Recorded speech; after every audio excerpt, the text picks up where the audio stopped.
coffret, non? Attends, je sors une couverture de mon Gunna, tiens, cadeau. Merci, Sam. Ah, attendez, j'allume un feu.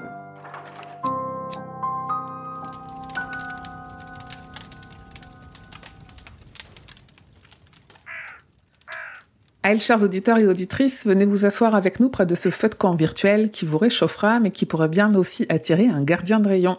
Aïe, compagnon grand poil et zéphiriel. Aïe. Aïe. Je sais pas comment on fête les anniversaires dans l'autre monde, mais aujourd'hui, avec ce qui est notre 13e épisode, on fête officiellement notre première année de Palabre. Parce que le premier épisode est sorti le 19 janvier 2022. Bravo nous. Félicitations à nous. Hein. Franchement, j'en doutais pas un instant. Non, une année, c'était facile à tenir. Mais une année sans pause et avec 2 lives, quand même, on l'a une fait. année, c'est pas si simple à tenir. Hein. C'est pas mal, déjà, je trouve. C'est vrai qu'il y a beaucoup de podcasts qui s'arrêtent avant la première année. Et nous, on entame que le 3e tome, donc on n'est pas prêt d'arrêter. Surtout que là, on rentre vraiment dans ce qu'on préfère. Donc on est oui, pas puis on rentre dans les gros pavés. Hein. On est soft jusque-là. Celle-là, oui, on monte un cran en densité, on verra bien à la fin de ce podcast combien de temps juste cet épisode dure, parce que là, on attaque donc Terre perdue, et on va pas lire le chapitre 1 en entier, comme on l'avait dit, on va lire l'argument, et dans le chapitre 1, on va aller jusqu'au point 21 inclus. C'est pas parce qu'on a pris un an qu'on déroge au conducteur qu'on a d'habitude. On a 2 commentaires, parce que la dernière fois, c'était un épisode live, donc c'est toujours l'occasion aux gens de poser leurs questions en direct. Mais là, on a quand même eu 2 commentaires depuis. On a Ophanin sur Insta qui nous dit « Salut, j'ai quelque chose pour la 19e Palabre qui me vient en lisant le Tractatus Logico-Philosophicus du philosophe Wittgenstein. » Je suis absolument pas sûre de cette prononciation, mais on dira que c'est comme ça. Il écrit « Le monde est tout ce qui est le cas », alors K-C-A-S, et continue en disant « Ce qui est le cas, le fait et l'existence d'états de choses ». Je ne sais pas ce que ça donne en traduction anglaise, c'est écrit en allemand à l'origine, ni si King l'a étudié, mais le livre vise à déterminer ce qu'on peut exprimer ou non de nos pensées, si elles sont transposables à l'oral ou à l'écrit. Ça me semblait intéressant par rapport au cas, K-A, qui est comme le vent insaisissable. Voilà, c'était un message à 4h du mat. All things serve the beam, Ophanin. Écoute, tu nous l'avais partagé en avance, j'ai essayé de comprendre, j'ai pas tout compris. Mais c'est quand même intéressant. Même dans la façon dont c'est exprimé, il y a quand même des petites ressemblances avec ce qu'on peut vivre dans les aventures de la Tour Sombre. En fait, j'ai l'impression que le rapport qu'il fait, c'est juste le K, et ça me gêne parce que c'est la trad en fait qu'il faudrait regarder avant ça. Et ce qu'il dit, c'est la façon d'exprimer les choses, et c'est pas l'importance que le monde a sur nous et sur la façon dont on exprime les choses.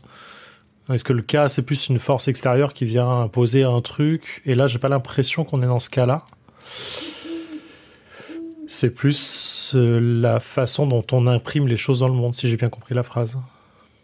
Moi, je suis déjà pas sûre de comprendre ce que veut dire le philosophe. Donc, de là à le rapprocher au cas, Il dit le monde est tout ce qui est le cas, donc le monde est tout ce qui nous entoure, et ce qui est physique, palpable, c'est comme ça que je le traduis. L'existence d'état de choses, pour toi, oui, c'est ça. C'est l'existence. Et ce qui est existant, du coup, parce qu'il d'après il traduit, donc la deuxième phrase, c'est ce qui est le cas, le fait et l'existence, dans le verbe être, existence d'état des choses. C'est effectivement ce qui est le cas, c'est ce qui est visible, existant et palpable. Donc je le traduis comme ça. Mais du coup... je vois pas le rapport avec le cas qui est... Non. Le cas qui est une espèce de prophétie te parle quelque part d'un état de fait, d'un état qui existe, qui va exister. Donc il te parle de quelque chose qui va arriver. C'est là où je fais le rapprochement, le côté un peu justement prophétie autoréalisatrice du cas. C'est vrai, c'est pas mal. En vrai, il faudrait voir la trad anglaise. Ce serait le plus intéressant en fait. Parce qu'on pourrait voir ce que ça te dit en anglais. Mais ouais. Après, est-ce que King a lu... Je suis pas sûre que King ait lu ce philosophe-là, d'autant qu'il n'y a pas la date et je suis pas allée la chercher. Mais après, peut-être qu'il l'a lu, peut-être qu'il en a entendu parler. Après, le cas, enfin, on en a déjà parlé et je sais qu'on en reparlera là parce que j'ai des choses à dire. C'est un concept qui est quand même pas du tout inventé. Hein. Enfin, King, il met beaucoup de choses derrière le cas et peut-être qu'il en a pris un peu là-dedans. Ouais.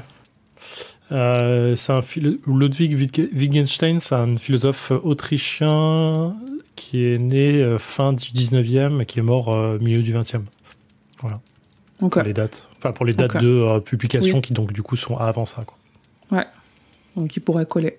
Et on avait Sankukai sur YouTube, et je sais grand poil que tu lui as répondu, qui nous disait « Pensez-vous que le Shining soit lié au taux de midichlorien ?» Et moi, je suis pas allée chercher ce que c'était midichlorien. Les midichloriens, c'est une explication de la force qui a été inventée dans la deuxième trilogie Star Wars pour dire qu'un individu qui a la force, il a beaucoup de midichloriens. Donc c'était naze. C'était marrant. C'est un bon titre. Moi, j'aime. Et donc j'ai dû répondre « Non !» Ok. Donc la deuxième trilogie, c'est la prélogie, c'est ça ? Ouais, c'est ça, la prélogie, ouais. Ok. Ah, j'ai au moins cette ref-là. Je les ai vus, j'ai juste pas retenu. Voilà, après, s'il y a une chose à pas retenir, c'est bien ça, je pense. Clairement. Moi, j'ai beaucoup aimé Jar Jar Binks. Et venez me chercher là-dessus, je m'en fiche. Non, il me dérange pas. Il y a toujours eu des personnages comiques dans les Star Wars. Alors, que ce soit Jar Jar ou les droïdes dans les premiers, c'est toujours un peu le même principe.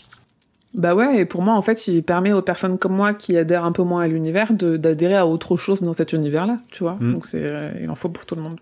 Est-ce que quelqu'un... Oui, Isaac, je crois que tu as préparé un résumé du tome précédent, qui est le tome 2, qui s'appelle Les 3 cartes. Résumé en 12 lignes environ. Bravo. Je n'ai pas compté.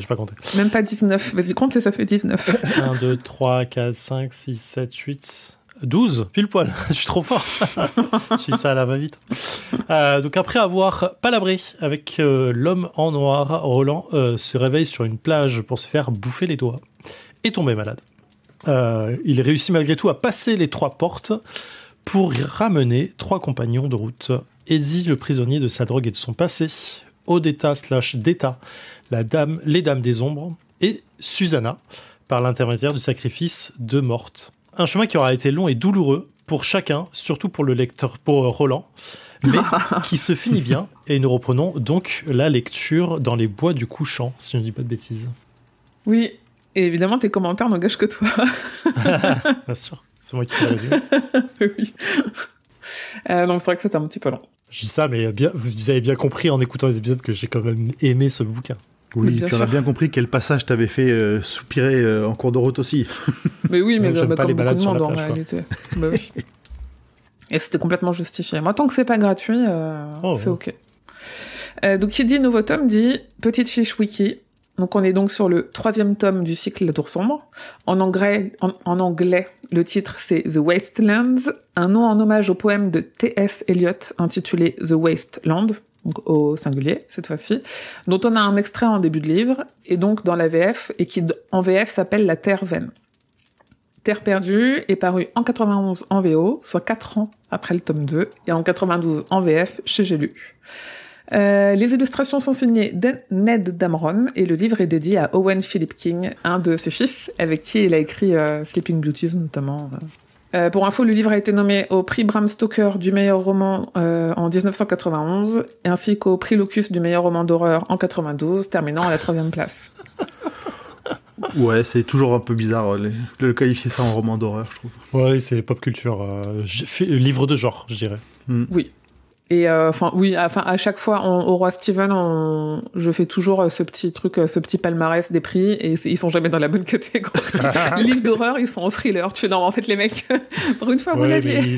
En fait, c'est le problème des sous-catégories des catégories, c'est qu'à un moment tu peux plus, sinon tu récompenses tout le monde, quoi. En fait. C'est un enfer. Ouais, c'est Pomme sur Discord la dernière fois qui mettait en vente des livres sur Vinted, et sur Vinted t'as des catégories comme ça où t'as genre fiction contemporaine, thriller, SF et fantastique, et tu dis mais en fait tu peux être une fiction contemporaine et être un thriller, pourquoi tu peux pas mettre, tu vois, ça veut rien dire. Ouais, c'est enfin, on va pas rentrer dans le débat, c'est super intéressant, il y a plein de choses à dire, je trouve, là-dessus, à discuter de qu'est-ce qu'on voit et quelles sont les perceptions de chacun par rapport à ça, mais ce n'est pas du tout le sujet. Non, mais un jour on fera un podcast littérature, quand j'aurai gagné à Euromillions, je ferai un podcast littérature. Ça va, hein.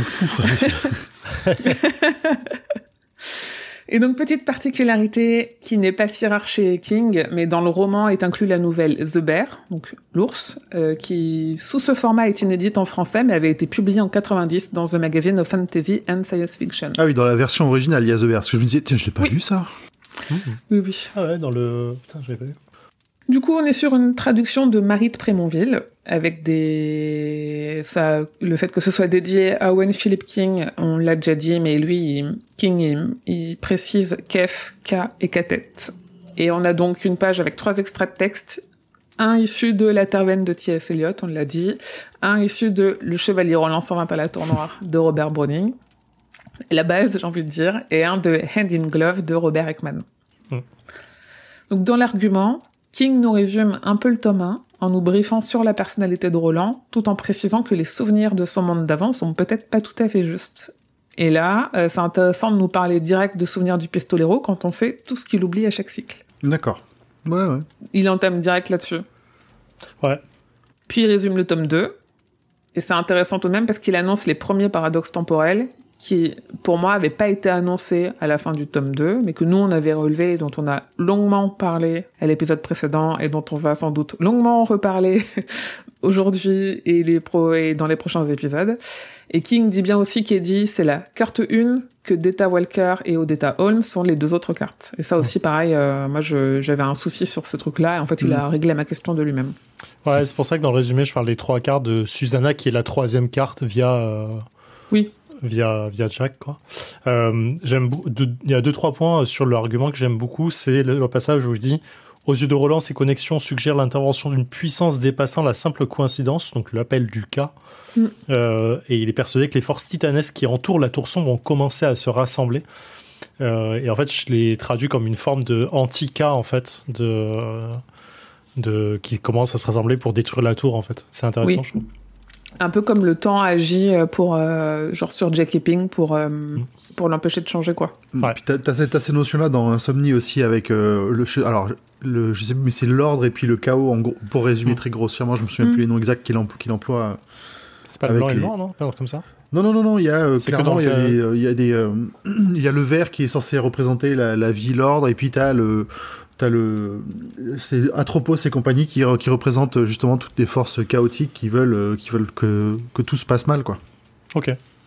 Il y a beaucoup de notions de bien et de mal chez King, alors c'est loin d'être tout le temps aussi manichéen, mais ouais, c'est clair. Mais on a souvent ça quand même. Et dans la suite, dans les derniers paragraphes, il parle effectivement du paradoxe temporel. Pas plus qu'il le met en doute en présent. Walter était là, bien là, mais c'était Jack morte et non Walter qui avait poussé Jack sous les roues de la Cadillac. Une telle chose est-elle possible? Je reviens juste sur ma théorie qui dit que, pour moi, c'est RF, donc l'homme en noir rentre dans Jack morte de façon non consentie, avec comme le fait Roland.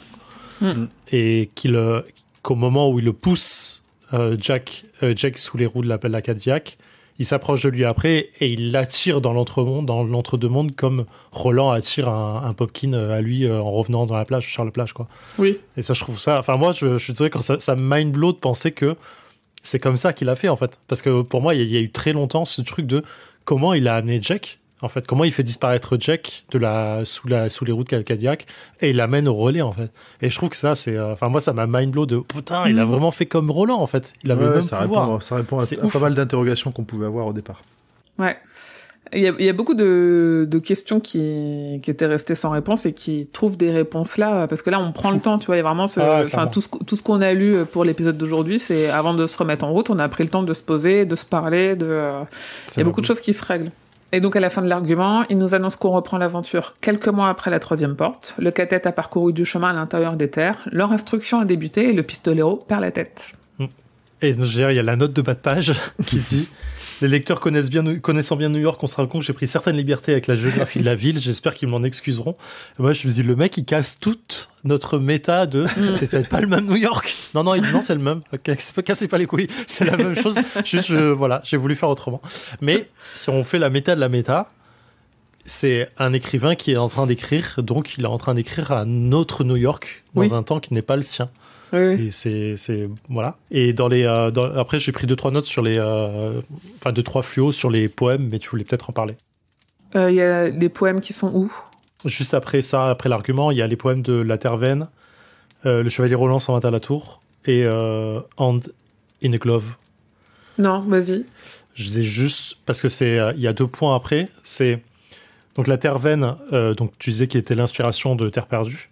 Le dernier point, c'est je te montrerai ton effroi dans une poignée de poussière. Je le note là parce que ça revient peu après dans la suite du roman, là, tout de suite après. Ouais. Et le chevalier Roland s'en va à la tour. Si un chardon dépaneillé montait plus haut que ses voisins, c'était sans tête sinon l'herbe. Sinon l'herbe l'envirait, qui a vu pu trouer déchirer, la patience rude et sombre aussi meurtrie pour perdre tout espoir de verdir, seule une brute dut la broyer ainsi avec un cœur de brute. Et je parle du chardon parce que quand on tourne la page, on a le 19 Rédemption, et quand on retourne la page, on a livre 1 Jack, l'effroi dans une poignée de poussière. Je disais que ça revenait juste après. On reprend, ouais. Et on a l'image, le dessin d'un pistolet avec une balle, et on a le chardon en dessin qui est déflétri et qui est mourant. Ouais. Et donc voilà, c'est juste le rapport de la tour, le chardon, la rose qui est mourante, et voilà. Oui, il est dépenaillé, il est sans tête, comme dans le poème de Robert Browning. Parce qu'il l'a poussé plus haut que les autres. Ouais. Et le sous-entendu de la tour qui, si elle pousse plus haut que les autres, si elle est plus grande que les autres, elle va susciter des jalousies. Ce qui est le cas du roi Cramoisi qui veut tout dominer, et du reste, pour moi, c'était... C'est marrant, je trouve qu'il y a un côté tour de Babel, tu vois. Oui, complètement. Puni de vouloir aller aussi haut. Et je trouvais ça fou. Quand j'ai relu le poème plusieurs fois pour me dire il doit y avoir un truc, et je l'ai compris un peu plus tard, du coup. Ce qui nous amène donc au chapitre 1 de ce livre 1, qui s'appelle « L'ours et l'os ». Ce n'est pas 200 munitions que Roland a ramenées, mais plus de 300. Pour autant, abondance ne veut pas dire gâchis. Susanna et Eddie ont d'abord appris à tirer sans tirer. Roland a pu corriger leur visée juste en les regardant braquer l'arme sur une cible. Et King nous dit qu'ils ont vite appris que ce sont des pistoleros nés. Et moi, je me dis toujours, c'est un truc qu'on dit depuis le début, en fait, cette version-là 2, oui, mais en fait, ils ont aussi peut-être une persistance d'anciens cycles, et que c'est pour ça qu'ils apprennent aussi vite. Oui, ce que j'avais renoté, ouais. Parce que c'est pas possible, si, j'imagine que c'est peut-être possible d'apprendre à tirer sans tirer, mais qu'il soit aussi bon comme Susanna, on va le voir, elle est aussi bonne en tirant pour la deuxième fois de sa vie, c'est assez inédit, quoi. Après, le cas a pas pioché ces cartes-là au hasard non plus. Oui, tu peux imaginer qu'ils ont des prédispositions, justement, parce qu'ils ont été choisis pour tenir ce rôle aussi. Ouais. Quoi qu'il arrive, il y a des gens qui sont très bons au tir, pour plein de choses de base, c'est inné, mais le travail fait le travail aussi, quoi. Ouais. La vie est belle au camp maintenant que tout le monde va bien. La mission du moment, c'est apprendre à atteindre sa cible à tous les coups, apprendre à tuer. Ils se sont basés dans une clairière luxuriante où Roland a trouvé des traces de peuples primitifs qui ont vécu là. Dans le ciel bleu, les corbeaux s'agitent comme à l'approche d'une tempête, mais Roland ne sent rien venir. Roland apprend à Susanna à tirer. Il a l'air heureux. Il a plus souri en 5 semaines qu'en 5 ans. Il s'est fait une raison à ne plus tirer de la main droite. Susanna a hérité de cette arme et d'un ceinturon fait maison. 2 points. Il fait encore la référence à l'épreuve des pistoleros, en disant que vous serez des pistoleros qu'en passant l'épreuve, mais finalement, si telles épreuves étaient nécessaires, vous les avez déjà passées. Et je le note là parce on va redire après des choses après de l'épreuve. Et en fait, j'ai l'impression que c'est une boucle sans fin. Tant qu'il part pas vraiment pour la quête, entre guillemets. Je dis ça parce que je parle de la fin. Oui, d'autant qu'on avait vu au livre précédent qu'à la fin, il les considérait comme des pistoleros. Ouais. Mais en fait, non. Et en fait, c'est marrant ce petit... Peut-être t'as l'impression d'avoir un gars qui veut pas lâcher le titre en disant en fait, vous l'êtes... si, mais non, en fait, vous l'êtes pas... si, mais j'avais dit que, mais bon, ça suffit pas. Donc en fait, j'ai envie d'être seul. Et en fait, nouvelle règle. C'est un peu ça, ouais. Je pense que Roland, il en a tellement chié pour être pistolero qu'il a aussi envie que ça se paye et être sûr que ça se paye bien, quoi, dans l'idée. Ça se mérite. Ouais. Et les corbeaux qui survolent la forêt et du reste, et Roland qui prête pas attention à ses sens et à son intuition, ça m'a rendu ouf. Il se laisse distraire. Ouais. Comme il s'est laissé distraire par l'amour, il ressent de l'amour pour cette personne-là et il se laisse un peu distraire, quoi. Suzanne. Pardon? Susanna, voilà. On dira ce qu'on voudra. Roland ne laisse pas transparaître la pression qu'il ressent à l'idée qu'elle manque sa cible. Il a besoin qu'elle soit forte. Alors, il lui fait réciter sa leçon. Qui a envie de réciter la leçon du pistolero? J'ai des fils de ouf. À chaque fois, je l'ai lu cette leçon là, dans le premier chapitre. En mode... Vas-y. Je ne vise pas avec ma main. Celle, parce que c'est... oui. C'est pas grave. Ce qui n'existe pas en VO, j'imagine. Du coup, non. En VO, c'est The One. Non, ça peut, parce que c'est The One. Ça dépend comment ils le traduisent. Ça dépend s'ils font he ou who aims with his hand ou alors si c'est the one. Ah oui, puis ça serait his hand ou her hand de toute façon. Donc, attends. Vas-y, chope la version anglaise. C'est sûr. I do not aim with my hand. She who aims with her hand has forgotten the face of their father. Donc effectivement, elle traduit le truc. Ouais. Mon anglais est mon accent est dégueulasse, donc je vais pas vous faire cet affront. Je vise avec mon œil. Je ne tire pas avec ma main. Celle qui tire avec sa main a oublié le visage de son père. Je tire avec mon esprit. Je ne tue pas avec mon arme. Là, j'ai la phase où elle dit de toute façon, je ne tue personne ici parce qu'il y a que des cailloux en face. Et ça, j'ai trouvé ça trop cool. Je me dis elle est trop cool. Et je tue avec mon cœur, c'est la vraie. Elle a le mordant d'État. Hein. Et c'est juste après ça qu'on apprend que Roland, il est quand même content de ses leçons et qu'il apprécie enseigner, qu'il pourrait être il aurait pu être un futur Cort si tout s'était bien passé. Ouais, il se surprend à aimer ça en plus. Ouais. C'est devenu un Cort, attention. Oui, voilà, oui. Ce qu'il enseigne. Oui. En plus, il fait les mêmes petites leçons, et les mêmes petites tapes, la même saloperie, petite cruauté à chaque fois qu'il se plante, mais qui sont il le faisait déjà avec Eddie, au tome précédent, de laisser Eddie passer aussi près de la mort quand Data rampe jusqu'à lui, c'est du pur Cort. Il peut mourir sur ce coup de pistolet. Bon, c'est le cas. Ok.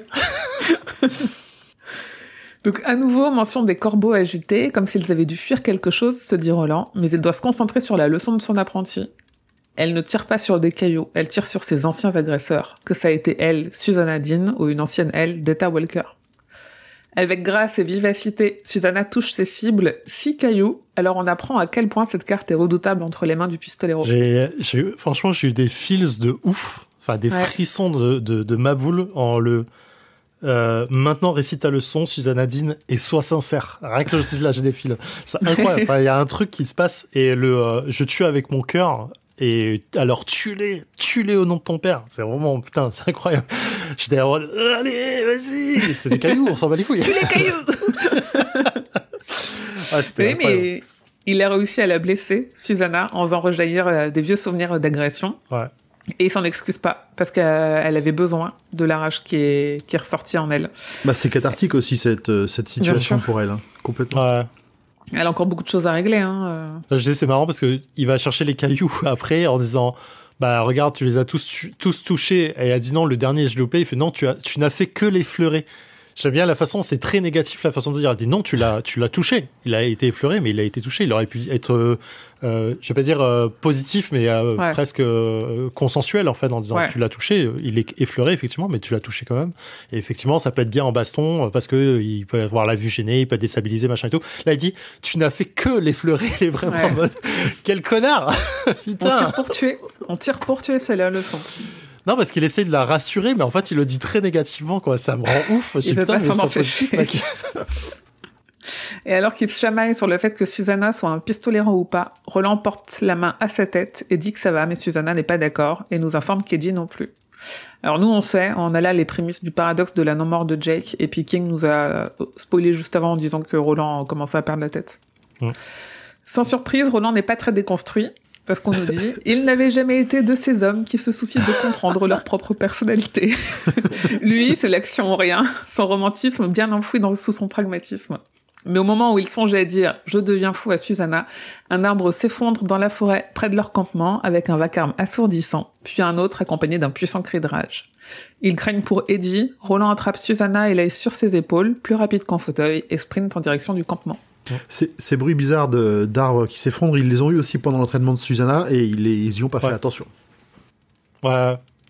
Je salue deux trucs là sur la traduction qui est plutôt cool en vrai. En fait, je me suis demandé au nom de ton père comment c'était traduit, comment ça avait été, ça a été traduit au nom de ton père et comment c'était en anglais. Donc c'est For Your Father's Sake et je trouvais que la traduction était vraiment très bonne. S-A-K-E, sake en je sais pas quoi. Non, c'est bien. Mais c'est excellent. En fait, je sais pas pourquoi. En fait, sur le coup, je me suis dit, c'est pas exactement ça, mais ça marche très très bien. Mais j'arriverai pas, moi qui suis pas traducteur, de toute façon, pas faire mieux, quoi que ça. Et ça me rend toujours ouf le kilomètre, parce que c'est des miles à la base. Là, c'est à 1 mile qui sont environ, et pas à 1 kilomètre. En français, on passe à 1 kilomètre. Ah ouais. Mais c'est impossible de faire autrement pour un traducteur de dire bah non, c'est 1,5 km. Ouais, ils vont pas se faire chier à mettre la virgule, quoi. Bien sûr. Mais ça change. En fait, moi, ça me change. Enfin, je suis un peu plus matheux, j'ai l'impression, mais à chaque fois, ça change ma perception du temps quand je dis ça. Parce que là, je me dis, oh, ils sont à 1 km, vas-y, en 6 minutes, c'est claqué, quoi. Tu vois, genre, ils courent et c'est tranquille. Bon, en portant Sudana, peut-être 7 ou 8. Mais je me dis, non, 1,5 km, c'est vachement loin, en fait. C'est beaucoup plus loin. Et c'est la moitié plus, ouais. C'est débile, ça change rien à l'histoire, mais ça me choque. Je me dis, qu'est-ce qu'ils foutaient à 1 mile du camp en train de tirer? C'est un peu loin. Tu peux être à 500 mètres, ça marche très bien, quoi, tu vois. Ouais. En vrai, c'est du détail, oui et non, parce que quand t'es au cœur de l'action, 500 mètres sur Eddie qui se fait attaquer par un ours géant, ça peut tout changer. Bien sûr. C'est long, 500 mètres. En fait, j'imagine l'action en direct où t'as le narrateur qui dit, entre guillemets, qui donne l'action en disant, ah, c'est 1 km, et il y a Roland qui se dit, oh, ça va, c'est fait. Ah, c'est vachement plus long. Ah oui, c'était 1 mile, j'ai mal traduit. Oh merde, déjà, on a perdu Eddie. Oui. Donc, les vestiges que Roland a trouvés, ce sont en fait ceux du vieux peuple, avec des majuscules, qui a vécu ici dans les bois du couchant, avec des majuscules aussi, et là se trouve devant eux un immense ours. Roland dit que l'ours est apparu ici quand les grands ormes n'étaient que des petits arbustes. Il a surgi des marches inconnues du hors-monde, je cite, et moi ça m'a fait penser à Conte de fées, cette histoire de surgir, enfin, tu vois, des trucs qui surgissent hors du monde par des escaliers, ça m'a fait penser à ça. Ouais, il y a un peu ça, et puis la référence au bois du couchant, tout ça, ça m'a fait penser à la clé des vents, et je me suis demandé, j'ai pas eu le temps d'aller vérifier, si dans les yeux du dragon, ils en parlaient pas aussi de tout ça. Des bois du couchant et du vieux peuple et tout. Ouais. Ah, je l'ai lu récemment, non. Je me souviens pas qu'il parle du bois du couchant ou du peuple ancien, mais la longue génération, la génération dans le sens générationnel, est assez ancienne. Donc du coup, je sais pas si, je sais pas. Mais le RF Robin Furst, pardon, elle avait dit que c'était pas le même monde. Que les deux dragons ne se passaient pas dans l'entre-deux-mondes. Ils avaient le même nom, mais que c'était pas des descendants et que c'était complètement autre chose. Robin Furst, elle a influencé toute l'écriture de la Tour Sombre. C'est encore RF. Elle a guidé. Oh, je te jure. Je te jure. C'est la voix qui murmure à l'oreille de King. Elle a murmuré à l'oreille de King, et puis c'est là. Le jour où King nous fait un bouquin sur quelqu'un qui a influencé mon écriture, on pète tous un câble, je crois. Mais l'ours a décimé le peuple qui semble l'avoir attaqué en premier. On comprend qu'il est malin, il sait cibler qui il attaque et méprise les hommes. Mais le peuple a cessé de l'attaquer après s'être dit que c'était Myr, ce qui signifie le monde en dessous du monde, un démon incarné ou l'ombre d'un dieu. Sachant que en russe, Myr, ça signifie à la fois monde et paix. Donc Myr qui s'effondre, comme le monde de Roland et la paix qui y régnait. Ouais. Je sais ça parce que le monde en dessous du monde, on en reparle dans le passage 8, j'ai noté un truc dessus. Okay. Et en fait, c'est incroyable la violence. Je trouve qu'en un passage, la violence et la haine de l'ours et son intelligence, son intelligence mauvaise, dans le sens même pas bestial, c'est vraiment... non, c'est cruel. Acariate, quoi, tu vois, c'est vraiment incroyable. Et je me demandais à quel point les expériences des anciens sur l'ours avait changé sa personnalité au point de le rendre... Est-ce que c'est pas sa douleur permanente qui l'a rendu haineux à ce point-là, en fait? Je sais pas. Mais je trouve que le truc, il est incroyable. Quant au guerrier, il est méprisé et il était d'autant plus humilié sur... le gars, l'ours va attaquer les femmes, les enfants, quoi. Tu vois, toutes les choses dont on ne devrait jamais se permettre pendant tant de guerre, quoi. Tu vois, c'est vraiment ce qu'il fait, quoi. Et c'est assez crado. On est en quelle année quand il écrit ça, King? Début des années 90 parce qu'il est sorti en 92. Ouais. Donc j'allais dire Mirk, du coup comme c'est russe, il y a un côté peut-être guerre froide quoi que ça, mais je pense pas, je sais pas. On sait d'où vient l'aspiration de cet ours-là. J'y reviens un peu plus tard quand on a son nom. Moi, je l'ai pas trouvé haineux parce que on nous a bien expliqué que en fait, il commence à détester les hommes parce que c'est les hommes qui commencent à l'attaquer. Et moi, j'ai vu vraiment ce truc de c'est facile. Moi, je suis végétarienne et si je pouvais aller manifester tous les week-ends contre les os, je le ferais. Donc forcément, je prends ça peut-être avec un biais différent. Moi, j'ai vraiment vu juste un animal qui a été exploité parce qu'on le sait plus tard, mais c'est North Central Positronics qui en a fait ce qu'il est. Et vu que c'est un cyborg C'est un animal qui est transformé, qui est exploité, qui a été soumis aux humains et qui a été posé là pour garder un rayon et qui est resoumis à des humains qui le re-attaquent. Je me dis, mais évidemment, en fait, défends-toi, tu vois, avec des glinglés, on s'en fout, il n'y a pas de femmes et enfants, ça reste aussi un animal sauvage, tu vois, et c'est comme si tu te disais, il y a un ours dans le zoo qui s'est échappé de la cage dans laquelle il est enfermé depuis 15 ans, il va pas faire attention à pas attaquer les femmes et les enfants, il va juste attaquer tout le monde, tu vois. Moi, je l'ai vu un peu comme ça, mais j'ai un biais. Alors que pour moi, c'est plutôt, il a été créé de toutes pièces par North Central Positronic. Hein, c'est pas vraiment un ours qu'ils ont modifié. C'est un ours à la base, hein, c'est un androïde, hein, c'est pas un robot. C'est un cyborg. Oui, tout à fait. Hein. Ouais. En fait, il y a le truc du. Je comprends la protection de territoire qui est importante pour lui, et ça j'entends. Je sais pas à quel point c'est pas lui qui protège le territoire pour ses maîtres. Et donc, du coup, c'est pas un aspect très naturel du truc. Et c'est l'intelligence. En fait, c'est ce que je dépeins à travers son intelligence de j'attaque les femmes et les enfants plutôt que les guerriers. Pour les humilier, pour les détruire, c'est vraiment ce côté. C'est très humain, en fait. Comme Shénon, en fait. C'est pour ça que ça me rend bizarrement triste, en fait. Ouais. Oui, parce qu'on nous dit qu'il est très intelligent, qu'il sait très bien ce qu'il fait. Donc, et il est relié à la forêt, il sait exactement ce qui se passe. Donc, tu vois, il y a vraiment ce côté gardien qui fait très... le terme, à la base, il fait très sage. Gardien, tu sais, protecteur, très... t'as envie de l'aimer, entre guillemets. Et en fait, en lisant ça, c'est ultra violent, je trouve, sur le fait de dire, en fait, c'est plus un vengeur, en fait. Il est au fur et à mesure, il a été corrompu. Tout ça l'a rendu fou. C'est ça aussi qui fait que la vieillesse, les parasites, les attaques. Il a pas été entretenu dans l'idée. Donc il mesure plus de 20 mètres de haut et il se meurt, parasite ou vieillesse, on sait pas trop, alors qu'il règne ici depuis plus de 18 siècles. C'est beaucoup. Si Mir a été lucide à une époque, il est désormais devenu fou. Mir a senti les nouveaux venus et sa folie a réussi à le convaincre que c'est le vieux peuple qui est revenu avec une arme efficace, du poison. Fiévreux et dément, il part à leur recherche et on a des indices de trucs qui clochent. Mir n'est pas son nom. Il a un truc qui fait beaucoup de bruit entre les oreilles, il éternue, il est plein de parasites. Il fonce tout droit, bien décidé à exterminer les personnes qu'il croisera. Mine de rien, on avait pas mal de choses intéressantes là-dedans sur le... Il vit depuis 18 siècles. Ça veut dire que ça fait quasi 2000 ans qu'il a été créé. Et donc que les anciens datent de ce temps-là, à minima.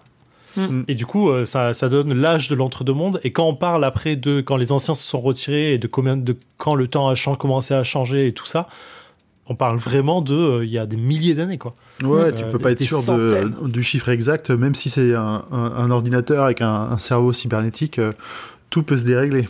Donc ça se trouve, là c'est le narrateur qui nous le dit. Hein. Il y a pas de, c'est personne d'autre. Donc en fait, la vérité, elle est donnée en fait pour moi. Il y a pas de doute sur ça pour moi. Ok. Bah je le lis comme ça. En fait, c'est le narrateur qui écrit. Il a pas de raison de nous mentir. Donc du coup, c'est assez fort, je trouve, comme info. Et le dernier passage, de temps en temps, il est éternué avec une explosion étouffée, des nuages de parasites blancs grouillants qui sont déversés par ses narines. Ultra Mononoke-like, dans le style incroyable. Incroyable. Ça date de quelle année, Mononoke ? 2000, fin 90, 80, je dirais début 2000. Et quand tu vois la corruption des sangliers et tout ça, c'est exactement ça. C'est la corruption du diocère au début, pas du diocère, enfin je bref. Et incroyable. Et vraiment, j'avais que ça en tête à chaque fois. Les 2 fois où j'ai lu l'année dernière quand j'ai lu le bouquin, et là quand je relisais, je ne voyais que les parasites qui grouillaient sur le corps du sanglier géant, quoi. Exact.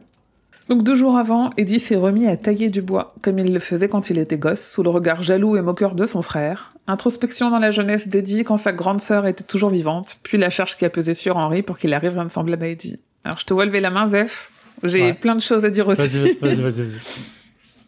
En fait, c'est une phase qu'on a déjà eue, qui nous rappelle à quel point Eddie se sent redevable envers Henry, machin, qui a une grosse responsabilité, qui fait des grands sacrifices en devant s'en occuper, machin, à quel point Eddie n'avait pas le droit d'être meilleur qu'Henry, peu importe que ça soit au basket ou à la lecture, mais surtout, au regard de ce qu'on s'est dit au dernier épisode, et ça je l'avais pas eu quand j'ai fait la première fois le résumé, et je l'ai eu quand j'ai relu mon résumé, Ce passage, il sert à nous rappeler comment Eddie est devenu cet Eddie qu'on connaît, celui qui est une bonne carte pour le pistolero, parce que si on joue au jet des SI auxquels on a beaucoup joué la dernière fois, si la sœur d'Eddie, elle était pas morte, il serait pas qui il est, et donc il serait inutile à Roland. Et la King, il est en train de nous dire que toutes les choses servent le cas, aussi violente et injuste que soit la mort d'une enfant. Elle sert une cause plus grande, ce qui nous ramène aussi à tout l'aspect religieux dont on a largement parlé la dernière fois, autour de croire en quelque chose dont, que le cas est plus complexe et que la simple notion de destin. Bien sûr. Ouais. Toutes les petits changements, tous les petits choix dans ta vie, tous les petits trucs qui arrivent font de toi ce que tu es aujourd'hui. Et qui a envie de dire ma petite sœur elle est morte pour qu'aujourd'hui je sois dans l'entre-deux-mondes avec avec 7 ans pas fait de pistolero. C'est là clairement à ce moment-là Eddie il en est pas là. Bien sûr que non, mais c'est ce que King nous dit en nous réinsistant là-dessus, c'est ce qu'il est en train de nous dire quoi. Mais moi j'ai adoré le passage de la psychologie du frère qui lui dit bien sûr que non, il te dira jamais tu peux juste arrêter parce que t'es plus fort que moi et ça me dérange. Et toutes les petites incisions qu'il lui envoie régulièrement pour te dire arrête, t'es oh là là, regarde il fait des trucs avec l'État, là là, c'est vraiment toutes ces petites moqueries là. Je pense que tous ceux qui ont eu des frères et des sœurs plus grands qu'eux dans leur vie ont subi ça à un moment et c'est horrible à vivre. Et je pense que le vivre dans le sens de Eddie dont il l'avait, enfin juste effectivement tu t'en ressors pas indemne quoi. Non, et je trouvais que ce frère, pardon, je me demandais si je l'avais fait à mes petits frères, mais c'est possible. T'as forcément un truc de moqueur à un moment quand tu vois qu'ils font un truc mieux que toi. En fait. Et ça m'a. Enfin, on l'a tous. Enfin, moi, je l'ai suivi en tout cas. Et ça m'a. Quand j'y repense, je me dis, oh là là, c'est horrible. Ouais. C'est horrible. C'est juste problème de communication encore, de juste dis les choses. Dis que ça te dérange ou intéresse-toi à ce que je fais plutôt que venir me. Et ça, c'est génial. Enfin, la façon dont c'est écrit, c'est génial. C'est toujours très vrai, quoi. Donc ce jour-là, 2 jours avant donc, Eddie tombe sur une bosse, sur une souche dans les bois et a une impression bizarre de déjà-vu, retrouve son souvenir de quand il taillait des objets, retrouve la honte de ce talent qu'il cache à Henry et se souvient finalement que son frère est mort, il est libre. Dans la bosse sur cette souche, il sent que quelque chose doit y être sculpté. Il la prélève et de retour au camp, il regarde en elle pendant que Susanna fait la popote. Interrogé par Susanna, il se comporte comme un coupable pris en faute. Et là, il y a une phrase qui est je trouvais ça incroyable qui dit « Il est beaucoup plus difficile de triompher de son enfance que de triompher de l'héroïne. » Sous-entendu, tu peux te désintoxiquer de tout ce que tu voudras. Tes traumas d'enfance, les traumas, ça reste ancré longtemps. C'est terrible. Allez voir vos psy. Ah ouais, putain. Et elle le laisse. Elle ne voit pas le problème à tailler du bois pour passer le temps. Et parce qu'en même temps, il l'explique pas. Dès que Roland et Susanna partent chasser ou s'entraîner, il reste au camp pour tailler ce qui sera, pense-t-il, une fronde. Absorbé, il n'entend pas le premier corbeau arriver. Eddie n'est arraché à sa concentration que parce qu'il entend un coup de feu. L'autre arme de Roland est là, sous ses yeux, et en la regardant, il se demande ce qui cloche chez le pistolero, et Susanna a prévu de lui demander. Il se remet à l'ouvrage, mais est rapidement tiré de sa concentration par le bruit d'un arbre qui s'effondre, et cette fois-ci, Eddie se met sur ses gardes. Quand l'immense créature, encore invisible, hurle, il lâche le morceau de bois et plante le couteau dans un arbre à 5 mètres pour attraper l'arme. J'imagine le cri du T-Rex à ce moment-là. Ouais. Juste le lancer de couteau, on est OK ou pas? C'est ça. Oui, bah oui. Est-ce que quelqu'un a déjà essayé de lancer un couteau pour le planter? C'est super dur pour qu'il atterrisse la plante en avant. Bien sûr. Et à 5 mètres. C'est marrant ce réflexe de lancer le couteau pour le planter dans un arbre. Ça sert à rien. C'est juste pour nous montrer les réflexes d'Eddie, je pense, et sa maîtrise qu'il a acquise du bien couteau. Sûr. Et du coup, est-ce que dans la VO, c'est 5 pieds et c'est beaucoup plus près parce que c'est pas ça. C'est 2 cm. Oh merde. Du coup, ça serait beaucoup plus loin, mais. Vous faites poser la question, bougez pas. Passage 5. Je sais pas si c'est passage 5. Du coup, si c'est 5 pieds, c'est plus de 5 mètres. Un pied, c'est quoi? C'est 33 cm.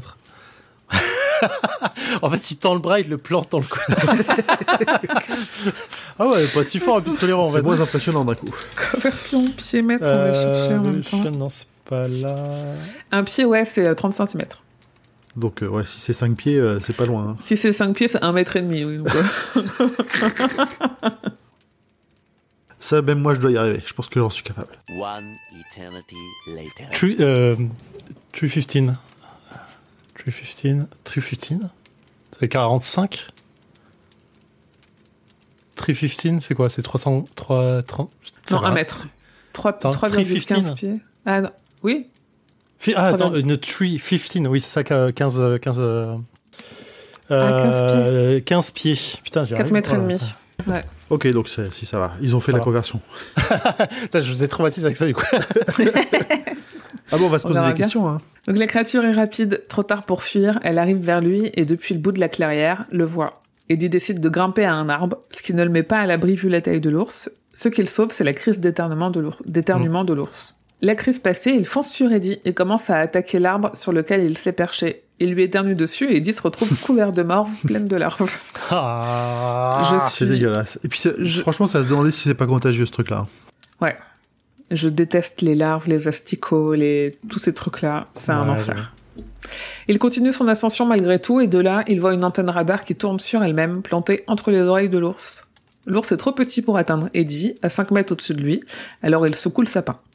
Ça veut dire qu'il est... 5 mètres. Ben ouais.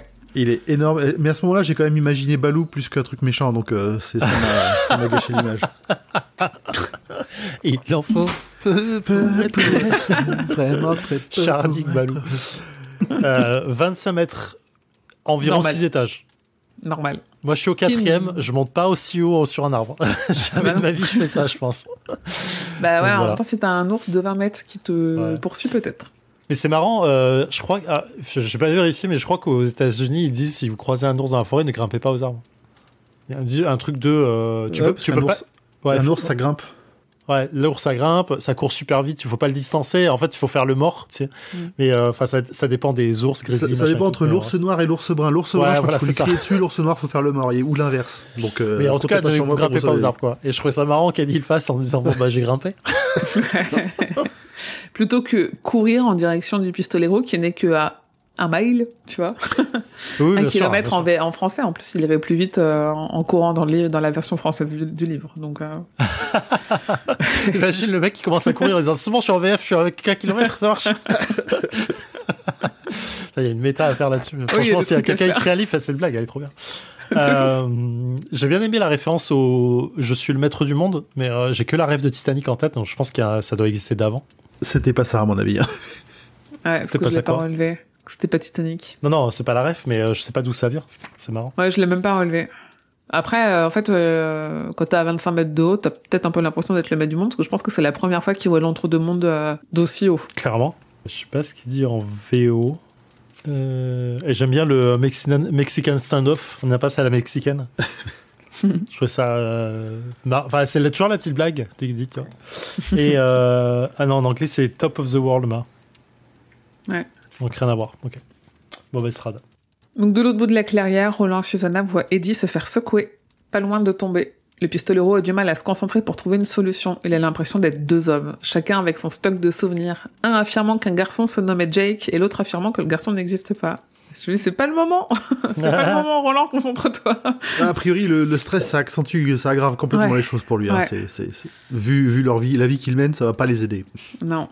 Et entre 2 voix internes, Roland réalise que l'ours face à lui, c'est un des 12 gardiens du rayon. La véritable épreuve de Susanna se présente alors à elle. Elle doit faire se retourner l'ours géant en lui tirant dans les fesses et tirer sur l'antenne qu'il a sur le crâne. Et donc il y a une épreuve. Finalement, il y a une épreuve. Il se dit, ah bah tu vois, allez, non en fait, il pas pistolero, tiens, voilà ton épreuve. Soit ça, soit on meurt, bah voilà, c'est une épreuve. Allez, hop, c'est ta véritable épreuve. Moi, je peux pas. Voilà, je suis en train de péter les plombs. Mais oui, c'est surtout ça qui est marrant en fait. L'ours se retourne et charge. Malgré ses doutes et sa peur, Susanna récite sa leçon avec sincérité et elle tire. Je tue avec mon cœur, fils de pute.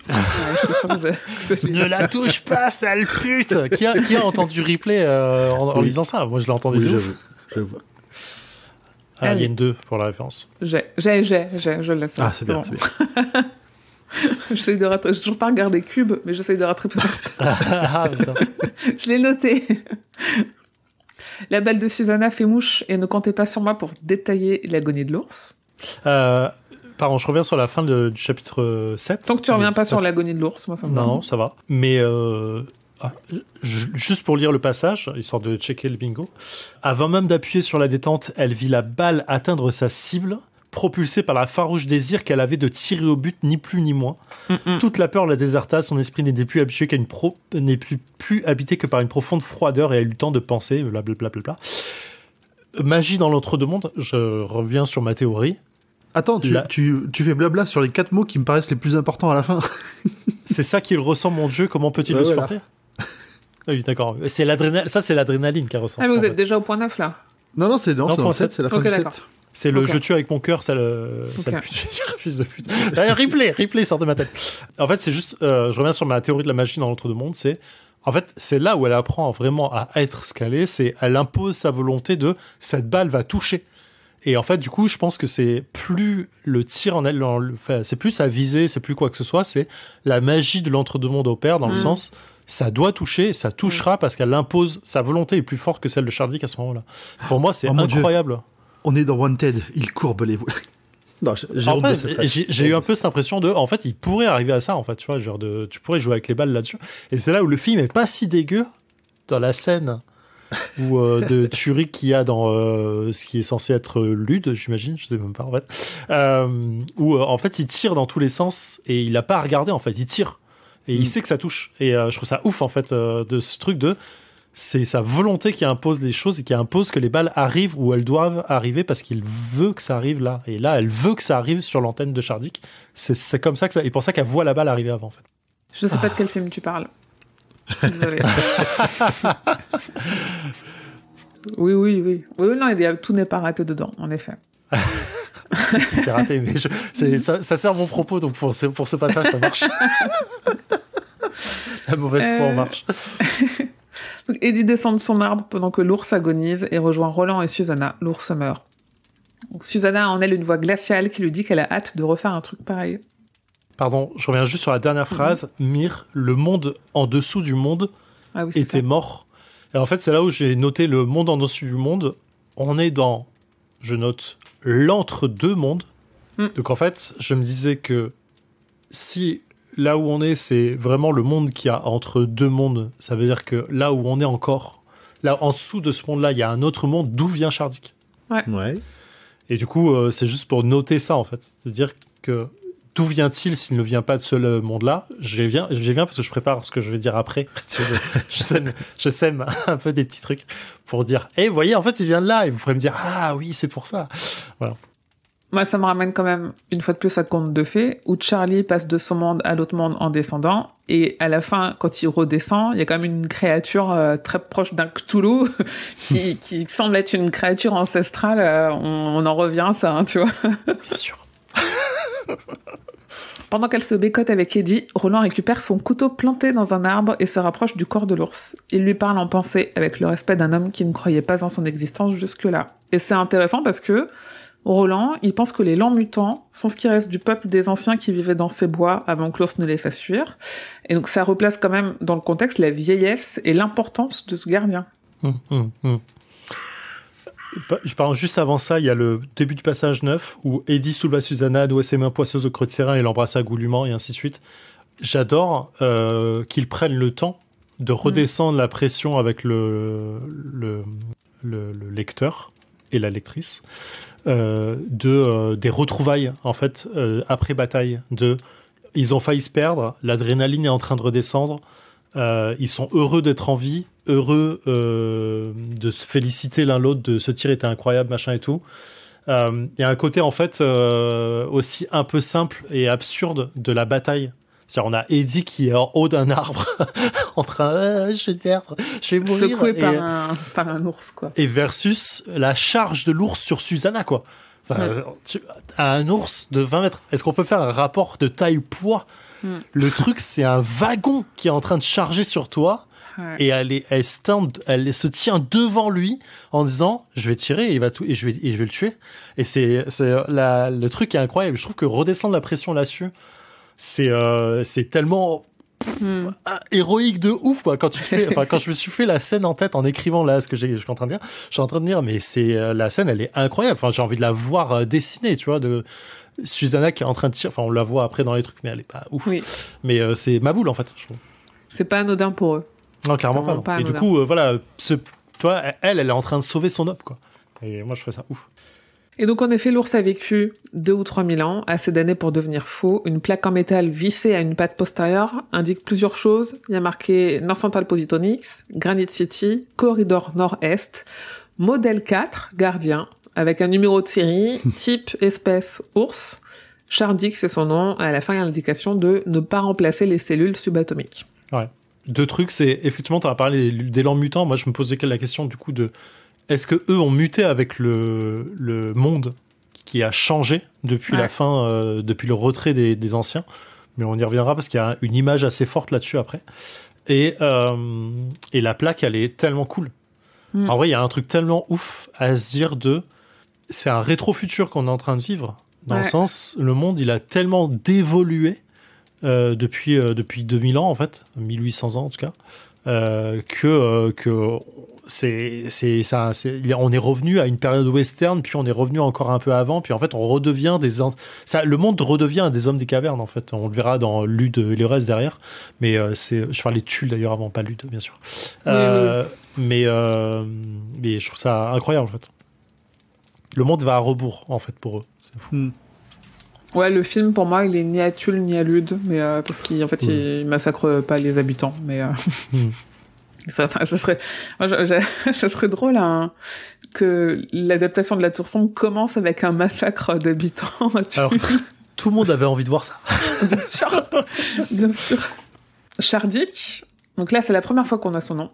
On le croise une autre fois chez King, parce que du coup, je suis allée relever les connexions. On le voit dans La petite fille qui aimait Tom Gordon. En fait, c'est l'histoire d'une petite fille qui se perd dans la forêt. Et en fait, à la fin, avant d'arriver vers la route, elle croise un ours géant. Et il n'y a pas d'interaction ni rien. Mais il est là, il se balade dans les bois. Oh, tellement cool. Donc elle était dans les bois du couchant. Elle s'est perdue quelque part dans une tramée, on dirait. Ou lui, il a... Tu vois, en fait... on reverra exactement au prochain tome, au prochain épisode... ce que sont exactement les rayons qui gardent et les portes qui sont au bout des rayons, parce que Roland dit dès maintenant que c'est pas les mêmes portes qui sont sur la plage, que c'est des niveaux bien différents. Donc elle mesure les gardiens, ils sont pas d'une certaine façon un peu partout en même temps, tu vois. Et donc elle s'est trouvée en superposition dans les mêmes bois que Shardik, mais il était là en même temps qu'il était dans l'entre-deux-mondes, il veille sur les bois d'une façon générale, quoi. Donc pendant qu'Eddie et Susanna débattent de si c'était un robot ou pas, Roland arrache un œil à l'ours et invite ses amis à regarder l'intérieur du crâne. Sous la chair, il y a des fils de fer et une lumière qui clignote. Alors c'est à ce moment-là qu'Eddie il associe le nom de Shardik à un lapin. J'ai fait quelques recherches. Richard Adams a écrit un livre intitulé Shardik. C'est un roman de fantasy avec un ours géant nommé Lord Shardik qui est capturé et exploité militairement. Oh. Ah ouais, ça date de quand ça ? J'ai plus la date. Je crois que c'est dans les années 80. Et Richard Adams, c'est aussi l'auteur de Watership Down, qui est une histoire avec des lapins. Donc c'est une connexion, une association un peu capillotractée, mais c'est bien un clin d'œil de King à l'auteur parce que, en fait, le Shardik de Richard Adams, il représente toutes les promesses que la religion a faites et a brisées. Si vraiment on tire les grosses lignes de l'histoire.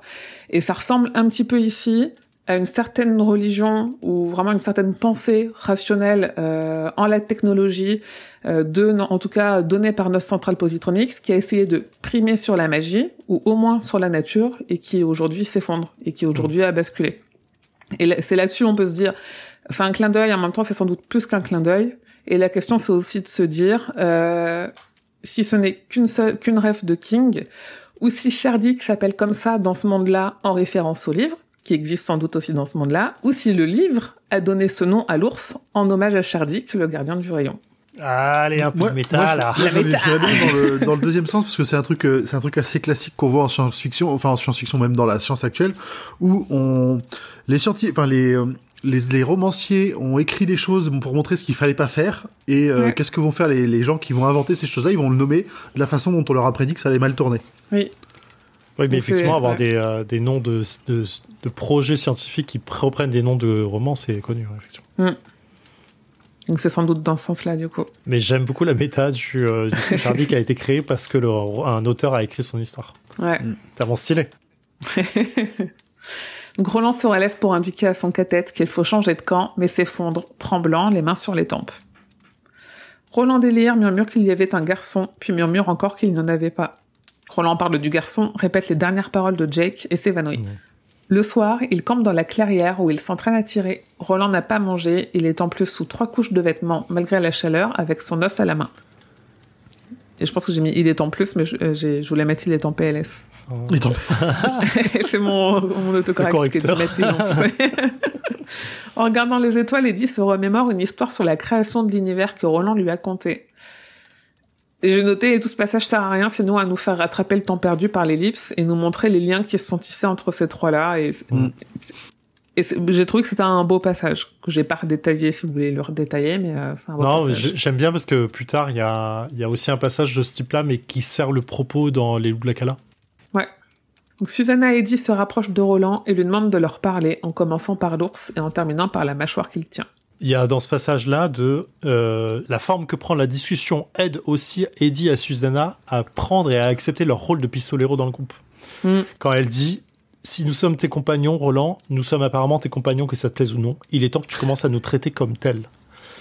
Dis-nous ce qui va pas. » Et en fait, elle impose le fait de dire « Maintenant, en fait, si on te suit, tu es obligé de nous parler. En fait. Tu peux plus être juste notre instructeur. » Ouais, si on doit devenir un cathète, ils sont égaux au sein d'un cathète, tu sais tous. Avant même que le terme cathète ait été prononcé d'ailleurs. Tout à fait. Donc, alors qu'elle disait il y a peu qu'elle n'était pas une pistolero en insistant dessus, il y a une forme d'obligation de responsabilité maintenant qu'elle le prend en avant en fait, de se dire en fait moi j'ai envie de savoir ce que tu me dis, donc du coup si on est des pistoleros et si on doit avancer avec toi, tu nous parles. Et je trouve que il y a une forme de vapeur qui se renverse dans le groupe qui est assez intéressante là-dessus. Et on en revient encore une fois à cette mâchoire qui appartient à l'homme en noir, mais on sait plus tard que ça ne vient pas de lui, en fait. Oui. Et donc, dans le point 12, Roland raconte, et je précise que c'est le point 12, parce que c'est là où il raconte qu'il y a 12 portails permettant d'entrer et de sortir du monde. J'aime bien me dire que c'est pas un hasard. Les grands anciens ont créé 12 gardiens pour chacun de ces portails. L'origine des portails est confuse, naturelle pour certains, créée par les grands anciens pour réparer leurs torts, d'après d'autres. Alors, j'ai surligné beaucoup de choses, je sais pas où t'en étais. J'ai la moitié de la page. Si tu veux, je finis le point 12 et tu le reprends. Finis. Ces portails ou ces portes, on ne sait pas où ils mènent, mais Roland devine que ce ne sont pas comme les portes de la plage. Les portes de la plage, c'est une bascule entre le cas du pistolero et celui de l'homme en noir, ça c'est intéressant. Les portails, c'est bien plus que ça, ils sont au-delà du cas. Et c'était drôle tout cet échange autour de Roland n'est pas un homme qui devine quand on sait que ce tome se termine par des devinettes. Et enfin, Roland dessine son monde, un cercle, puis les 12 portails, les rayons qui vont d'un portail à celui d'en face, et au centre, là où tous les rayons se croisent, c'est elle, la tour, le 13e seuil. Le grand portail. Le 13e seuil. Ah oui. Vas-y. Comme les 13 boules du magicien, si je me souviens. Ah, exactement. C'est 13 êtres noirs qui représentent la tour. Sachant que King est Dida, je sais plus quoi, phobe, c'est-à-dire qu'il a peur du chiffre 13. Ah oui. Non. Il y a une carte Magic qui s'appelle comme ça. Si ton adversaire a 13 points de vie à la fin de ton tour, il perd la partie. Si t'as pas 13 points de vie à la fin de... Sinon, et si la personne n'a 13 points de vie à la fin du tour, tout le monde perd un point de vie et toi tu gagnes un point de vie. Il y a un truc comme ça et c'est trop bien. La carte maudite, elle est trop cool. Personne ne peut perdre la partie, je crois. Bref, on s'en fout. Triskaïdécaphobie. Ouais. Voilà. Donc, je reviens juste sur le point 12 du coup. Il y a un passage qui dit quand le monde a changé, disons-nous, quand il a changé, il est parti comme le ressac, ne laissant derrière lui que des débris qui ressemblent à la fois à une carte. Moi, quand je lis ça, il y a un effet d'abandon du monde, comme la mer en fait qui repart en abandonnant la plage et qui laisse en fait comme une marée qui se retire en fait, et qui laisse tout en débris, et qui donne une impression de débris ou de post-apo en fait parfois. Et en fait, c'est comme si quand les anciens avaient quitté l'entre-deux-mondes, ils avaient lâché la stabilité qu'il pouvait y avoir, ou quitté le monde avec la stabilité qu'il pouvait y avoir entre celui-là. Après, il parle de... je devine que les portails ne ressemblent pas aux portes de la plage. Je devine qu'ils ne donnent pas sur un où et quand nous serons susceptibles de connaître. Je pense que c'est les portes de la plage. Celle qui donne sur le monde d'où venaient tous les deux ressemble davantage à un pivot, une planche à bascule. Savez-vous ce que c'est? T'as Susanna qui dit oui, une balançoire. Ou exactement, côté balancelle, en fait. D'un côté, il y a le cas et d'un côté, il y a Walter. Donc, si ça, c'est pas en ma faveur... de dire que l'homme en noir crée les pièges pour que Roland soit mené là où il faut. Je sais pas ce qu'il vous faut en plus. On dit en gros que c'est l'homme en noir qui charge Roland de faire basculer l'histoire dans le bon sens, parce que lui crée des disturbances, des distorsions que Roland doit se charger de résoudre. À noter que dans la VO, on parle de ciseaux, qui n'est pas une balançoire, mais effectivement une bascule ou un tape-cul. Moi, j'appelle ça le tape-cul, ouais, voilà. Ouais, effectivement. Donc du coup, les portails des anciens sont au-delà de ça, et pour moi, en fait, les gardiens sont chargés de garder donc ces portes, ça c'est ce qui est dit plus ou moins après, pour ne pas qu'elles soient ouvertes d'un côté ou de l'autre. C'est-à-dire qu'en fait, les portes que les gardiens sont en train de garder, personne ne doit les ouvrir. Du coup, moi je me suis posé la question de me dire, est-ce que la planète ou la Terre dans l'autre deux mondes, elle est plate ? Elle est sur le dos d'une tortue. Oui, si tu veux tout savoir. Mais ça répond pas à ma question. Ça peut pas dans les représentations, elle est plate. Donc du coup, sur le dos de la tortue. Où s'arrête le bord ? Ou alors est-ce que le DM, l'entre-deux-mondes, c'est une planète avec que un seul continent, une Pangée, avec de l'océan tout autour ? Vraiment, ça va poser des questions de ouf, quoi. Mais effectivement, si elle est plate, du coup, tu vois, on est... Ouais, voilà. Cool. Ouais. Les platistes sont contents. Ils avaient raison. Eux, ils vivent dans l'autre deux mondes. Je les envie, du coup. Mais non, mais du coup, il faut leur conseiller de lire La Tour Sombre. mais du coup, ce coup des portes qui mènent ailleurs, des gardiens, effectivement, pour moi, ça mène entre les mondes. Ça mène dans le Vadash. Ouais. Et à la fin, le centre de tout se trouve le grand portail. Parce que comme il y a un centre sur une planète, c'est forcément que c'est un cercle. C'est pour revenir plus à ça, en vrai. Et c'est là que se trouve la tour sombre que j'ai cherchée durant toute ma vie.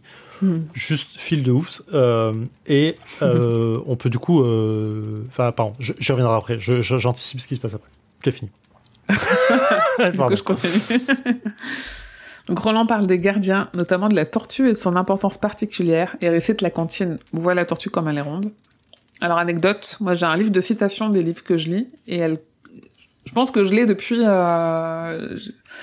J'ai dû le commencer il y a bien 15 ans, et la première citation que j'ai dans ce bouquin-là, c'est cette comptine-là. Et cette tortue-là, elle a une importance particulière dans l'œuvre de King. On a plusieurs références de tortues dans plusieurs livres, et elle est très très importante dans ça, parce que chez King, elle représente le bien, et elle s'appelle Mathurin. Elle a non seulement donné naissance à la Terre, qu'elle a vomi un jour où elle avait mal au ventre, ouais. Et c'est en plus l'ennemi naturel de ça, c'est elle qui aide Bill à vaincre ça en lui montrant comment lors du rituel de Shud. Elle est tout aussi massive que Shardik, elle est considérée comme fainéante parce qu'elle reste souvent dans sa carapace, alors que c'est juste qu'elle a pas de raison d'en sortir. Parce qu'elle est assez peu menacée de son côté. C'est la Terre qu'elle a vomi ou c'est autre chose ? J'ai un doute sur ça quand j'ai relu ça. C'est la Terre qu'elle vomit. Il me semblait que c'est la Terre, elle l'avait rattrapée sur son dos, mais je crois que je me trompe. Non, dans ça, il n'y a pas ce détail-là. Dans ça, il nous dit juste qu'elle a vomi la Terre alors qu'elle avait des crampes d'estomac, quoi. Voilà. Ouais. Je me souviens plus tout.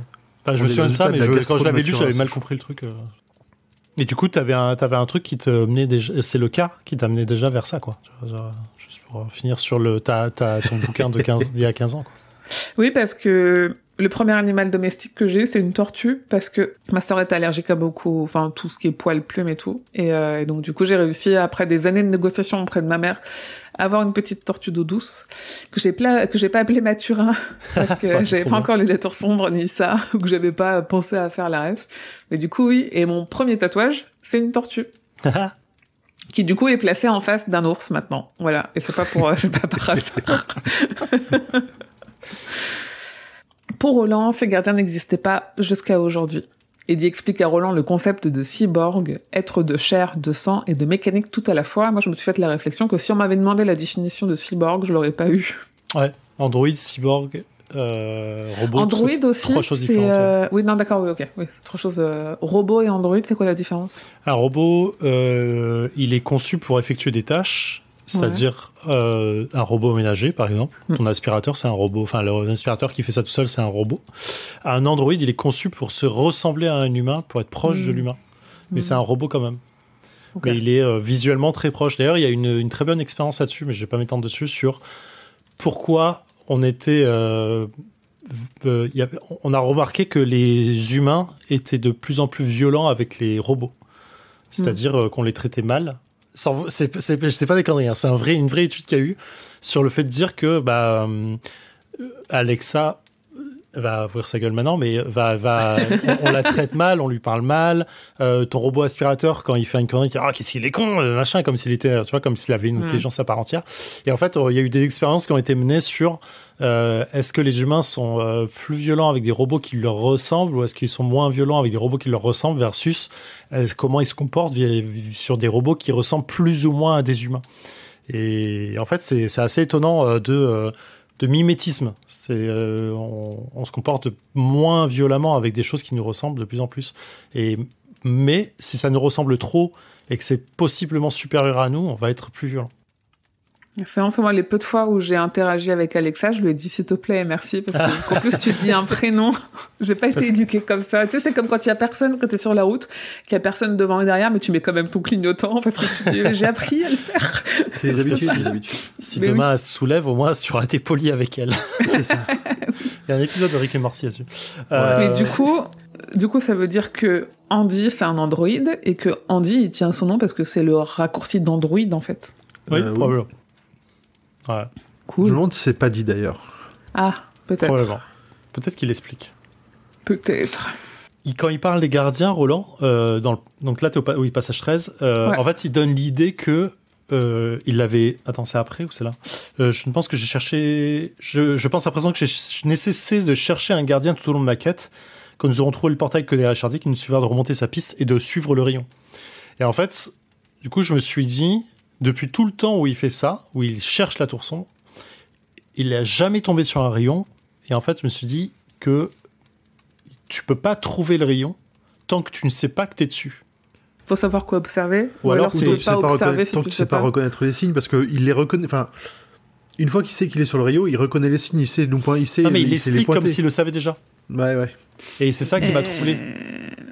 En fait, je pense qu'il y a un effet de... C'est comme le C de Carrefour, quoi. Tant qu'on te l'a pas dit... Tu le vois pas, et quand tu l'as vu, tu ne vois plus que ça. C'est l'effet qu'ils ont que sur le rayon, d'ailleurs, après. Il y a un peu de ça, mais il y a peut-être aussi le fait que quand tu es sur le rayon, il faut que tu saches sur quelle moitié du rayon tu es. C'est pas tant... Ouais, c'est pas pour tant aller vers la tour sombre, il sûr. faut que tu partes du portail pour aller vers le centre. Oui, bah, à partir du moment où il sait qu'il est au nord-ouest, que le soleil se couche à l'ouest, il va aller, tu vois... Ouais, mais c'est plus très fiable, ça. Ah oui, parce qu'il sait comment ils sont placés. Parce que, tu vois, moi, j'ai mis que c'était un peu bancal. Comment t'es placé le nord, c'est pas pareil. Parce que du coup, il doit partir... ce que j'avais noté. Donc déjà, Shardik, ce qu'il avait sur la tête, c'était un second cerveau, comme un bonnet de pensée. Oui. Et donc, en effet, c'est ce que tu disais, ce qu'il doit faire maintenant, c'est trouver le portail qu'il gardait et marcher dos à lui pour aller en direction de la tour. Et moi, j'ai noté, c'est un peu bancal parce que dos à lui, mais dans quelle direction? Roland, il sait pas encore voir les signes, les marques des rayons, ou alors il a oublié qu'il sait, ou alors il omet de le dire. Mais du coup, en fait, c'est comme dans Koh-Lanta, l'épreuve d'orientation, c'est ça. Tu trouves un point A et dans un rayon de 20 pas, t'as un autre truc à trouver. Mais du coup, tu fais tout le rayon tout autour, quoi. Tu vois, dans quelle direction comment il sait dans quelle direction il doit partir. Parce que le rayon commence à la porte. Oui, mais à ce moment-là, en fait, il dit pas, il dit on part dos à la porte, mais il dit pas on part dos à la porte en suivant les signes du rayon, tu vois. Et moi, c'est ça qui m'a perturbé à ce moment-là. Ouais. Alors que je suis pas encore arrivée dans ma relecture au moment où il est à la porte. Peut-être que du coup, ça paraît évident en disant regardez, c'est par là. Mais là, parce qu'il utilise une boussole. Il le dit pas. D'accord. Quand il le fait, il gratte un truc comme s'il utilisait une boussole, mais la boussole ne donne pas le mort, elle donne la direction du rayon.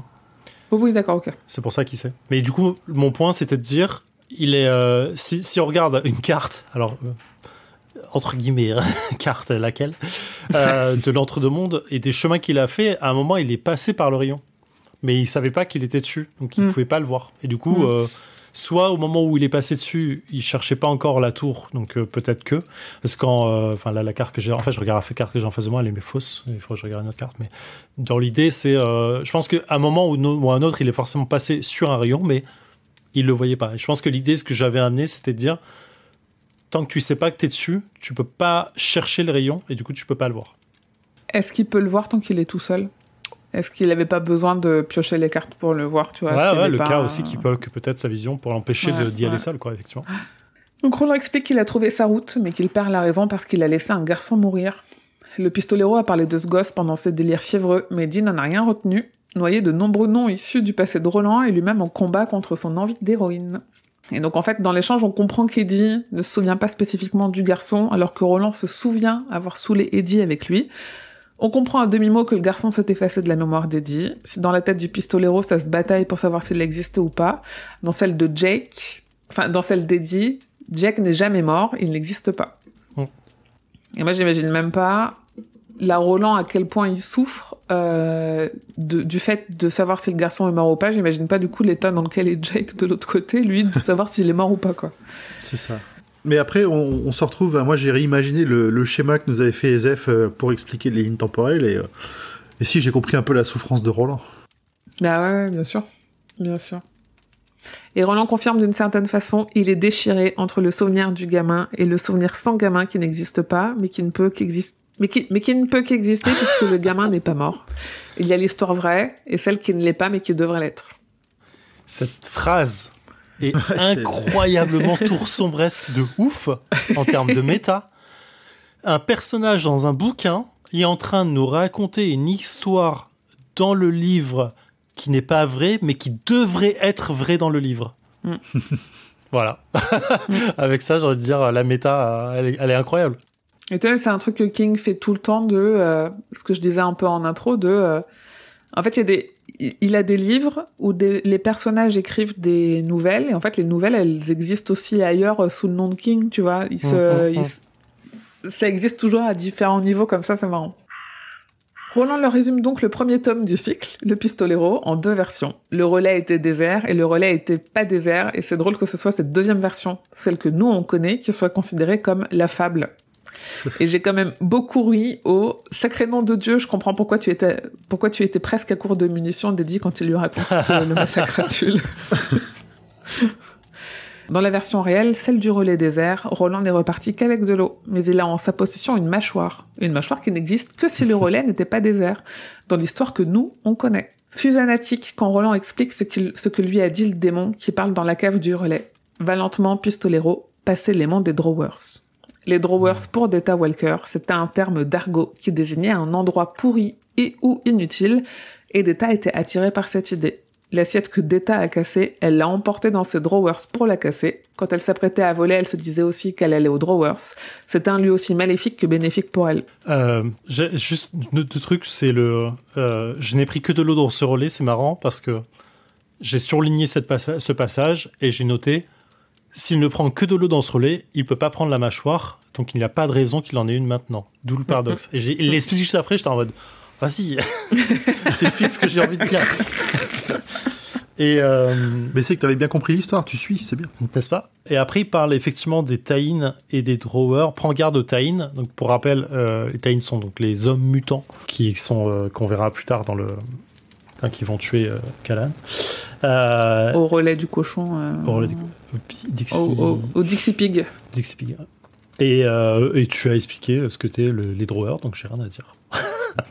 C'est marrant, tu vois, de ce truc où quand j'ai relu, j'ai regardé ce que j'avais pris comme note quand on avait parlé de ce tome-là dans Le Roi Steven.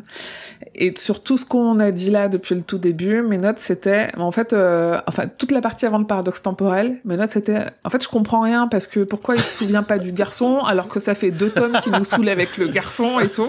Je me dis, putain, j'ai fait des progrès en termes de méta et de paradoxe temporel.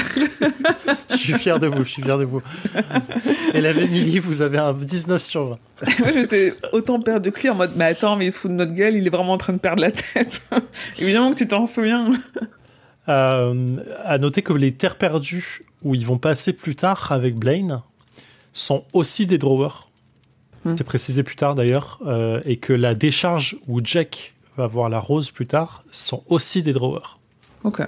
C'est noté, je sais plus comment c'est noté, mais je crois que non, c'est pas noté dans Concordance des lieux psychiques et de magie négative, mais je crois que c'est implicite, peut-être noté. Je sais plus où je l'ai lu en tout cas. Voir Drawers dans la section portail. Page 268. 268, est-ce que j'ai la même version que toi Ouais. Ouais.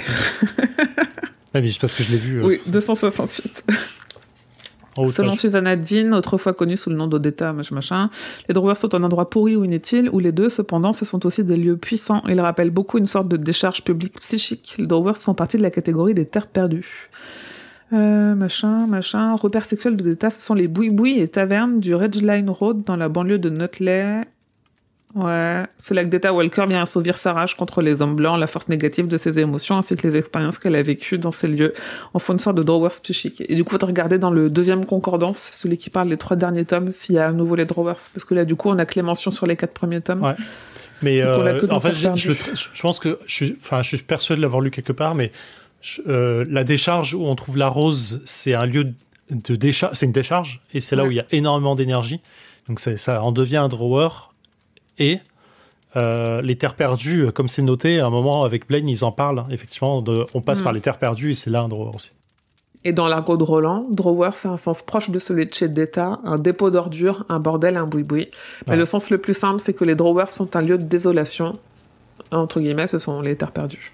Et en fait, en précisant que c'est un lieu où il y a où le mal naît, en fait, où le mal émane. C'est aussi l'explication de pourquoi les méchants sont aussi forts dans tout ça, pourquoi le Dixie Pig est un drawer, pourquoi ça attire en fait toutes les c'est un peu comme l'anneau qui attire les Nazgûl en fait, c'est exactement ce genre de puissance en fait. Dans ce tome-là, on en reparlera, mais on a beaucoup de mécaniques de je te montre un objet et oh là là, je suis attiré vers cet objet comme on est attiré vers l'anneau unique, tu vois. Bien sûr. Et d'ailleurs, à la fin du passage, ils le disent, les drawers, c'est en lieu de désolation, ce sont les terres perdues. Ouais. Et c'est vraiment, voilà. On comprend le titre. Donc, parmi les étoiles, Susanna voit une planète. Le système solaire, ici, est-il identique au nôtre ? Et moi, la question que je me pose, c'est, mais est-ce que le système solaire de Susanna est identique au nôtre à nous ? Tu vois, on n'en sait rien, au final. Et non, ils le disent que c'est pas le même, parce que quand il leur apprend au début à se repérer avec l'astre de la vieille mère et ainsi de suite, c'est pas les mêmes astres qu'elle voit, elle, c'est pas la grande ours, c'est tout comme ça.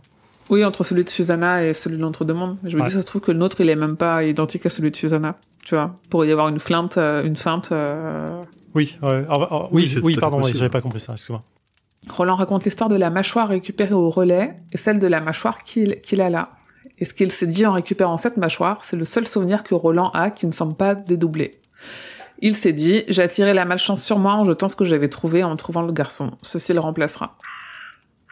Sa mémoire n'est pas divisée mais dédoublée. Et Eddie dessine une vulve pour illustrer l'idée. Un point de sémantique important, là je me demande en VO, qu'est-ce qui était divisé, enfin comment ils ont mis divisé, comment ils ont mis dédoublé. Ouais, je vais regarder juste sur le point début 15. Du point 16, il y avait marqué, il trimballe ce truc avec, enfin Eddie se dit, il a trimballé ce truc avec lui pendant tout ce temps, comme si c'était un trophée cannibale. En fait, je me suis posé la question, est-ce que vous trimballeriez la mâchoire de votre ennemi en fait avec vous ? Moi, je crois pas en les mêmes choses que croit Roland, tu vois. Je me dis. Moi, je suis très symbolique. Là, le truc, c'est que ça. Il sait que ça aura un pouvoir, il sait que ça a une raison. C'est pour ça aussi, c'est pas juste pour se souvenir qu'il a vaincu son ennemi. Hein. Il va s'en servir, ça a une utilité. Bah, il le prend comme un objet de chance, en fait. Oui. En disant, je l'ai jeté après Jack, et en fait, j'aurais dû la garder, quoi. Et c'est Not Divide Doubled. Ouais, ok, donc c'est vraiment ça. Je me dis, quand j'étais petite, j'ai trimballé très longtemps avec moi la marque de morsure. En fait, là où j'habitais quand j'étais petite, il y avait un genre de terrain vague à côté qui servait de stock pour des chantiers. Et mon amoureux de la primaire, en fait, on avait trouvé un genre de petit bâton de fer et il avait croqué dedans pour voir si c'était mou ou pas. Et en fait, un jour, mon amoureux, il a déménagé. Et moi, je gardais sur moi le petit bâton de fer, parce qu'il y avait les traces dessus dedans. Je me dis, si je garde ça, est-ce que potentiellement je peux garder la mâchoire de mon ennemi ? Oui, tu peux dire, ouais. Et sur la fin du passage, il dit je me souviens ce que j'ai pensé en l'apprenant, je me souviens très bien, blablabla, j'ai attiré la malchance. Mais à ce moment-là, j'ai entendu le rire de Walter, son gloussement méchant, et à sa voix, et qu'est-ce qu'elle disait ? Trop tard, pistolero, tu ne connaîtras désormais que la malchance jusqu'à la fin de l'éternité. Tel est ton cas. La fin de l'éternité, on parle de au-delà du cycle, en soi. Et en fait, je me suis dit, est-ce que après le premier cycle, cette malchance a continué ? Est-ce qu'il a continué à jeter ce qu'il ne fallait pas, à laisser derrière lui ce qui était important pour les mauvais choix, le corps qui devient, enfin le corps de la trompette, Jake, la mâchoire, tout ça en fait, Suzanne, tous les mauvais choix qu'il a fait en fait, est-ce que ça vient de là en fait, de ce premier cycle là en fait, est-ce que son cas est maudit par les choix de Roland? J'imagine que oui, parce qu'il a préféré garder ses pistolets plutôt que le corps. Ouais, et c'est marrant qu'il ait parlé de fin de l'éternité. Moi, je me dis, mais en fait, l'éternité, par définition, ça n'a pas de fin. Donc, oxymore. Ouais. Mais se pose encore la question de comment la réalité peut être la réalité, alors que la mâchoire montre que cette réalité n'est pas la réalité. Et en fait, nous, on sait que les deux existent d'une certaine façon, en fait. Les deux versions existent. Et ils sont pas d'accord, et du coup, Roland jette la mâchoire dans le feu. L'os s'enflamme et change. Eddie y voit la forme d'une clé qu'il doit graver dans le bout de bois. Puis la forme change encore et il y voit une rose. Et elle est incroyable, la description de la rose. Je sais pas si vous l'avez relevé ou pas. Oui. Je reviens juste sur... Bien sûr. Il voit... Ses yeux parcourent frénétiquement 3 V, celui d'entre plus grand, plus profondément enfoncé que les deux autres. 3 encoches. Le chiffre 3 qui revient encore... Toujours, ouais. Important. Je dis juste que... Potentiellement, on ne le sait pas encore, mais c'est encore la mâchoire de l'homme en noir qui donne la suite des événements. Ouais. Mâchoire qui a été placée par Randall Flagg pour pouvoir faire en sorte que Roland puisse arriver aux 3 portes. Et à ce moment... Je place mes billes. Hein. Et donc, citation... Ton micro est coupé grand poil. C'est bon. Tu voulais dire quoi? Oui, très bien. Continuez, ça n'a plus de sens.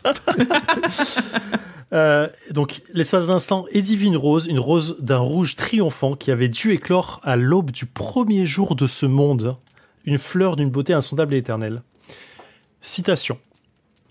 Une rose d'un jour triomphant qui avait dû éclore à l'aube du premier jour de ce monde. Notez. La première chose qui est née dans ce monde, c'est la rose. Ouais. Le monde a été créé, c'est la première chose qui est née, c'est la rose. Et elle est liée à la tour sombre. Qu'est-ce qui fait qu'un monde peut vivre? C'est parce qu'il est lié à la tour. Voilà, c'est tout ce que je voulais dire. Vous sentez mon... Et les roses, quand on verra un champ de roses, chaque rose représentera un monde. Mec, on y vient, faut que je parle. Je pense que le passage 19, il va nous prendre la moitié du podcast. Pas tant que ça. Parce que j'ai relevé un truc, je sais pas si vous l'avez relevé, j'attends de voir. On verra.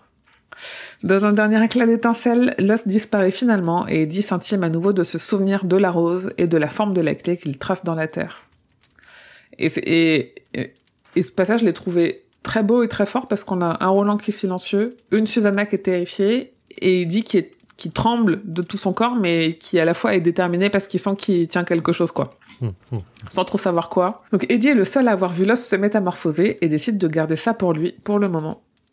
Et là, est-ce que c'est une bonne idée? Dans quelle fiction, un jour, ça s'est bien passé quand un des personnages principaux cache une information capitale aux autres? Là, ça se passe bien. Là, ça se passe bien. Mais là, ça termine bien. C'est parce qu'il cache l'information qui peut la travailler, en fait. Ouais, on n'est pas habitué à ça.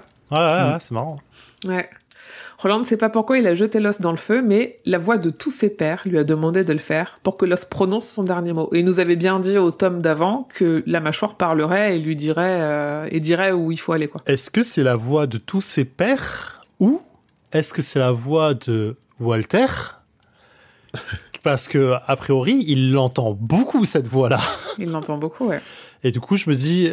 Après, la voix qu'il entend le plus souvent, c'est celle de l'homme en noir. Et l'homme en noir, on sait qu'il a multiples identités, en fait. Du coup, est-ce que c'est pas l'homme en noir qui le pousse à jeter cette mâchoire maintenant pour faire en sorte que la suite puisse arriver? Je passe mes billes. Mais est-ce que tous ses pères n'étaient pas des incarnations de l'homme en noir? Parce que ses pères, c'est quoi? M'ouvre pas ce sujet. Hein. J'y ai pensé longtemps.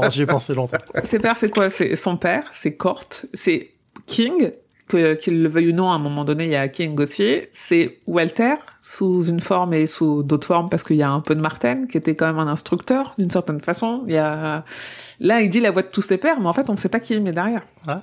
Bon, pour moi, les pères, c'est aussi c'est Cuthbert, c'est son cathète, c'est Cuthbert, Alain et compagnie. Ouais, moi, vu que c'était marqué vraiment père en mode papa et pas père en mode mes semblables, tu vois, j'ai vraiment pensé à des aînés qui lui auraient passé quelque chose. Ouais, je suis d'accord. Ouais. Donc le choc de l'explosion/implosion de l'os n'a pas rétabli le problème de mémoire des doublés de Roland. Il a peur pour Jake, où qu'il se trouve, quand il se trouve, mais il leur expliquera demain, sur la route, quand ils remonteront la piste de l'ours. Il les entend faire l'amour, heureux pour eux, il se dit qu'ils ont raison de profiter, car la mort arrivera bientôt sur leur route. Il finit par s'endormir et rêve de Jake. Est-ce qu'on peut s'arrêter sur ce passage ? Je me suis dit, il est incroyable, je suis désolé, mais profitez-en tant que c'est possible, car la mort nous attend encore sur la route. Nous sommes arrivés sur les berges d'un ruisseau de sang, et ce ruisseau nous conduira à un fleuve de sang, cela ne fait aucun doute. Et ce fleuve a un océan de sang, les tombeaux de ce monde s'entr'ouvrent et le repos de ces morts est troublé. Mec, épouse-moi. Parle-moi comme ça tous les jours. Incroyable. Qu'est-ce que dirait le Roland d'aujourd'hui au Roland de Mégis ? Parce que là, on a l'impression qu'il se parle un petit peu en mode profiter parce que ce qui vient après, c'est pas beau, quoi, tu vois. Bah, profiter parce que, en fait, je pense qu'il se dirait juste, j'aurais jamais dû abandonner Suzanne. Et en même temps, est-ce que sa mort n'était pas nécessaire ? Et si Suzanne n'était pas morte ? On n'aurait pas eu Roland. Ah bah, on n'aurait pas eu. Clairement, c'est partie de sa construction. Il serait devenu fermier. Il serait jamais revenu. Il serait jamais revenu à Gilead. Ouais, bien sûr que non. Il serait parti avec elle. Et c'est ce qui l'a rendu mélancolique à Gilead, qui a fait que tout est parti en sucette aussi là-bas. Hein. Et je place ma bille maintenant sur pourquoi l'homme en noir, on le voit à Gilead et il fout la merde pour que Suzanne puisse crever, parce qu'il sait que Roland doit partir et doit la perdre. Il dit aussi rêve, il est à New York et marche, un livre à la main. Vous ne pouvez pas revenir, c'est le titre, de Thomas Wolfe. Alors je vois Zéphiriel qui lève le doigt, mais je ne sais pas pour quel passage. C'est exactement ce que tu viens de finir. Thomas Wolfe, intitulé « Vous ne pouvez pas revenir ». Bien sûr. Donc 3 formes étaient embossées sur la couverture, la couverture rouge sombre, lol. Une clé, une rose et une porte, fial, blablabla. Et les premiers mots qu'il lit dedans, c'est l'homme en noir fuit à travers le désert, écrit Wolfe, et le pistolet le suivait. Désolé, je t'ai coupé ce passage. T'inquiète. À quel point c'est méta, ça, quand même ? À quel point c'est méta ? Je suis allé regarder les extraits de ce bouquin sur Amazon en me disant qu'est-ce qu'il dit ce bouquin en fait au début ? Est-ce que c'est vraiment noté ça ou est-ce qu'on a autre chose ? Donc déjà, le livre existe vraiment. Ah oui, Thomas Wolfe, c'est un écrivain, bien sûr. Oui, mais le livre existe. Alors, il a vraiment écrit ce livre. Il a été édité post-mortem, après la mort de Thomas Wolfe, du coup. Et on tombe donc déjà dans la méta du livre qui écrit le livre et qui raconte l'histoire qui est dit. Voilà. Par ailleurs, c'est long, hein. C'est un petit peu... c'est pas si long que ça. Les premières lignes du livre ne sont pas celles qu'on lit, c'est évident, parce que pas de pistolet et ainsi de suite. Mais la situation du livre qui vient avant l'histoire dans ce bouquin-là est vraiment pas si mal. Citation. Il lui vint une image de toute la vie de l'homme sur la terre. Il lui semblait que la flamme s'éteignait brièvement dans une obscurité illimitée et terrifiante, et que toute la grandeur de l'homme, sa dignité tragique, sa gloire héroïque, provenait de la brièveté et de la petitesse de cette flamme. Il savait que sa vie était peu de choses et qu'elle s'éteindrait, et que seules les ténèbres étaient immenses et éternelles. Et il savait qu'il mourrait avec un défi sur les lèvres, et que le cri de son refus résonnerait avec les dernières pulsations de son cœur dans la gueule de la nuit engloutissante. Alors, fin de citation. Petit 1. 2 choses. Est-ce qu'on voit un peu... je sais pas, moi j'ai des rêves, hein, mais... Il lui semblait que la flamme s'éteignait brièvement dans une obscurité illimitée et terrifiante. C'est la fin. C'est la fin de la tour sombre. C'est le Roland qui voit la fin et toute la fin de la terreur qu'il peut avoir quand il voit Susanna rebrûler sur son bûcher et toute l'obscurité qui vient à lui et qui revient dans le désert. Et il savait qu'il mourrait avec un défi sur les lèvres et que le cri de son refus résonnerait avec les dernières pulsations de son cœur dans la goule verte de la nuit engloutissante. C'est vraiment... Enfin, pour moi, c'est ma boule. Je me suis dit, c'est mécanique, c'est simple, c'est des grandes évidences, mais moi, j'ai kiffé lire ce petit passage. Ouais. Et c'est quand même le point 19, hein. Tout ce qui se passe là, c'est le point 19. Hein. Passage 19. Ouais. Donc il jette le livre sur les genoux d'un Enrico Balazar clochard, assis devant une boutique nommée Château de Cartes. Et c'est plein de détails délirants comme seuls les rêves peuvent l'être. Une apparition de Jack Andolini le pousse à rentrer dans une boutique de charcuterie. Et Jack dit « Il existe d'autres mondes que ceci et ce foutu train les traverse tous. » Et là, Eddie, il a des prémonitions. C'est une prémonition. Le fait, il a jamais entendu parler de Glenn le mono. Et là, il y a Andolini qui lui dit qu'il y a un train qui traverse tous les mondes, quoi.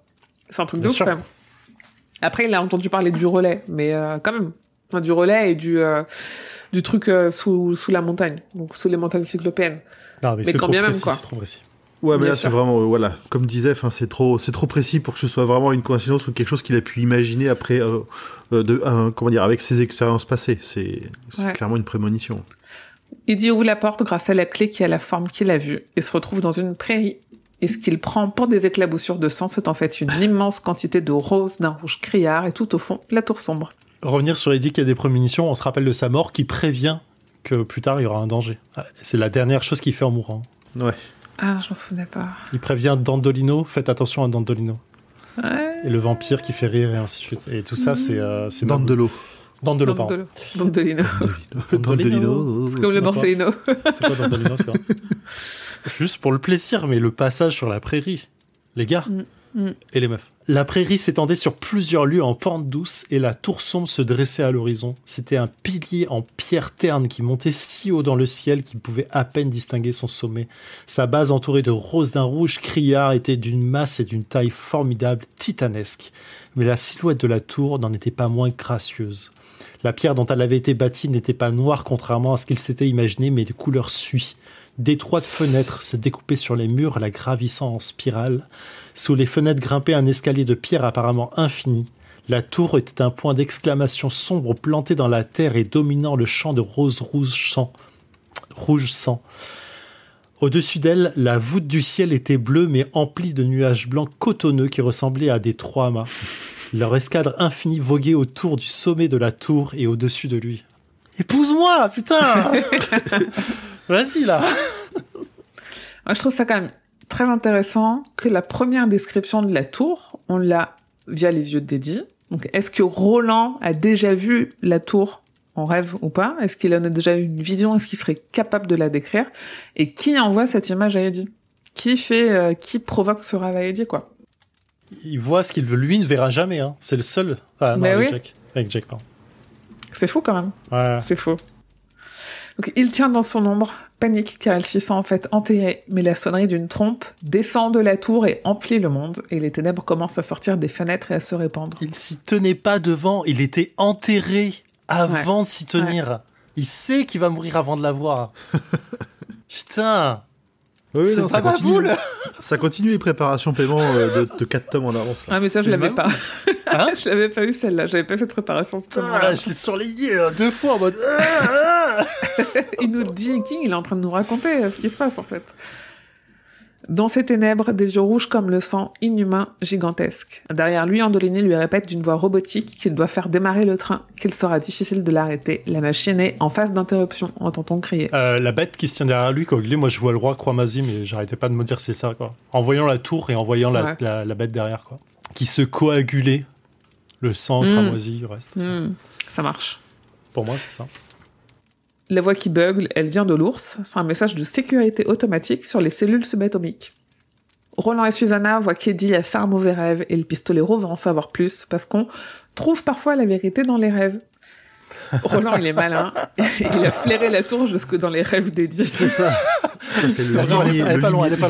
Quelqu'un a pensé à la tour. Il est là.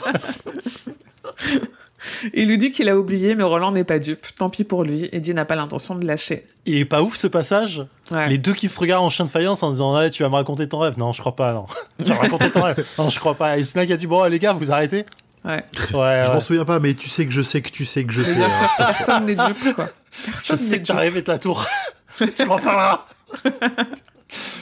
Mais là, encore une fois, on est quand même dans un... Alors, même si on peut dire qu'il est encore en construction, dans un cathète qui ne se fait pas entièrement confiance, qui ne se partage pas toutes les informations. Ils sont pas encore bien reliés, ils sont pas un tout, une seule entité. Ah, ils apprennent du meilleur pour pas partager d'infos. Oui, bah oui, bien sûr. J'ai en tête le même où il y a un homme et une femme qui sont au lit avec la meuf qui boude un petit peu en disant « Je suis sûre qu'il est en train de penser à elle » et puis elle, avec une bulle, avec une pensée random du mec à côté. C'est Roland et Eddie avec la tour. Je suis sûr qu'il pense à la tour. Oui, j'y pense. Et donc ils se mettent en route. Et plus ils s'approchent de la clairière, et plus le son est fort, aussi fort qu'un concert de hard rock. Les oreilles à peu près protégées du bruit, ils récupèrent leurs affaires, c'est-à-dire peau, nourriture, harnais et bric-à-brac. Sur la fin du passage 20, juste pourquoi il décrit pas son rêve à Roland. Il savait qu'il ne pouvait pas décrire ces choses telles que ses yeux les avaient vues et telles que son cœur les avait ressenties. Il ne ferait que les flétrir. C'est beau ou pas? Et du coup, ça m'a rappelé complètement perso, mais quand j'avais essayé dans le contrecast de parler de la tour sombre, j'avais vraiment ce sentiment j'arrive pas à vous décrire ce que je ressens et ce que je lis, parce que c'est nul ce que je suis en train de vous dire, alors qu'en vrai, c'est incroyable. Et c'est vraiment cet effet t'as trop envie de montrer, mais t'y arrives pas, t'as pas les mots, en fait. Et c'est incroyable. Il était très bien, c'était très bien ta chronique sur la tour sombre dans le contrecast. Ah, ça valait pas du tout ce que c'était. Et je me souviens, j'ai capté l'autre jour, ce que je recherchais, c'est sorti un 19 mai. Oh. Ouais, un 19. Il n'y a pas de hasard. Il leur faut moins de 10 minutes pour tout récupérer. Ils repartent et Eddie se dit « C'est ici que commence la quête de la tour sombre de Roland, du moins pour nous. » Et il repense à son rêve. Il y a juste avant, ils font un loot incroyable sur le boss du niveau. Je sais pas si vous avez vu. Tu sais, il récupère le sac, il récupère des trucs. Ça m'a trop pensé à un jeu vidéo en mode on est en train de looter le boss, tu sais. C'est trop marrant. Ouais, il y a un peu de ça. Ça marche. Ça marche. La quête de la tour qui commence là, c'est incroyable. Très bien. C'est la fin. On aura un épisode plus court, je pense, la prochaine fois. Enfin, en tout cas, il y a moins de points à traiter la prochaine fois. On aura peut-être plus de choses à dire. Je sais pas. On verra. En tout cas, normalement, ça va permettre aux personnes qui ont des déménagements à faire de déménager en tranquillité. Peut-être. Je récupère pas Internet officiellement avant le 23 janvier, donc d'ici là, ça va être route. Bon courage. Ça va parce qu'au moment où sortira cet épisode, il restera que 4 jours sans Internet. Tu vois, là on est déjà un peu dans le futur. Courage, grand poil, il te reste que 4 jours. Ça va bien se passer. Donc le 19 février, on terminera le chapitre 1 de Terre perdue. Est-ce que vous avez des choses à rajouter sur toute cette partie-là? Parfait. Non. Il y a encore plein de choses qui restent à venir. Là. Ouh là là, ouais, beaucoup de choses. J'ai avancé un petit peu déjà et je pense qu'on va avoir des discussions. Ouais, j'ai un tout petit peu avancé et j'ai hâte. Oh oui. Oh oui. Et bien, si les personnes qui nous écoutent ont aussi des choses à nous dire, à réagir, des questions à poser, n'hésitez pas en commentaire. Sur YouTube, c'est bien. Sur Spotify aussi, maintenant, on peut... je crois que je peux ouvrir des questions et donc auxquelles vous pouvez répondre. Et sinon, sur le serveur Discord, oui, sur Spotify, ouais. Okay. J'ai vu ça dans... Ouais, c'est possible, si t'as récupéré ton podcast dessus officiellement, tu dois pouvoir, ouais, c'est une nouvelle feature. On a eu des commentaires gentils dessus. Et donc, normalement, vous pouvez nous poser des questions sur Spotify. Si c'est pas le cas, n'hésitez pas à m'envoyer un MP quelque part pour que j'essaye de paramétrer ça, pour que vous puissiez nous parler comme vous en avez envie. Sinon, c'est directement sur le Discord de Stephen King France et c'est directement accessible depuis la page d'accueil de Stephen King France. Comme d'habitude. Donc merci messieurs, poursuivons notre quête et retrouvons-nous pour la suite dans un mois dans la tanière de Shardik. Ah. On a hâte. J'ai plus qu'à vous souhaiter que vos journées soient longues et vos nuits plaisantes. Et le double du compte pour vous. Toi.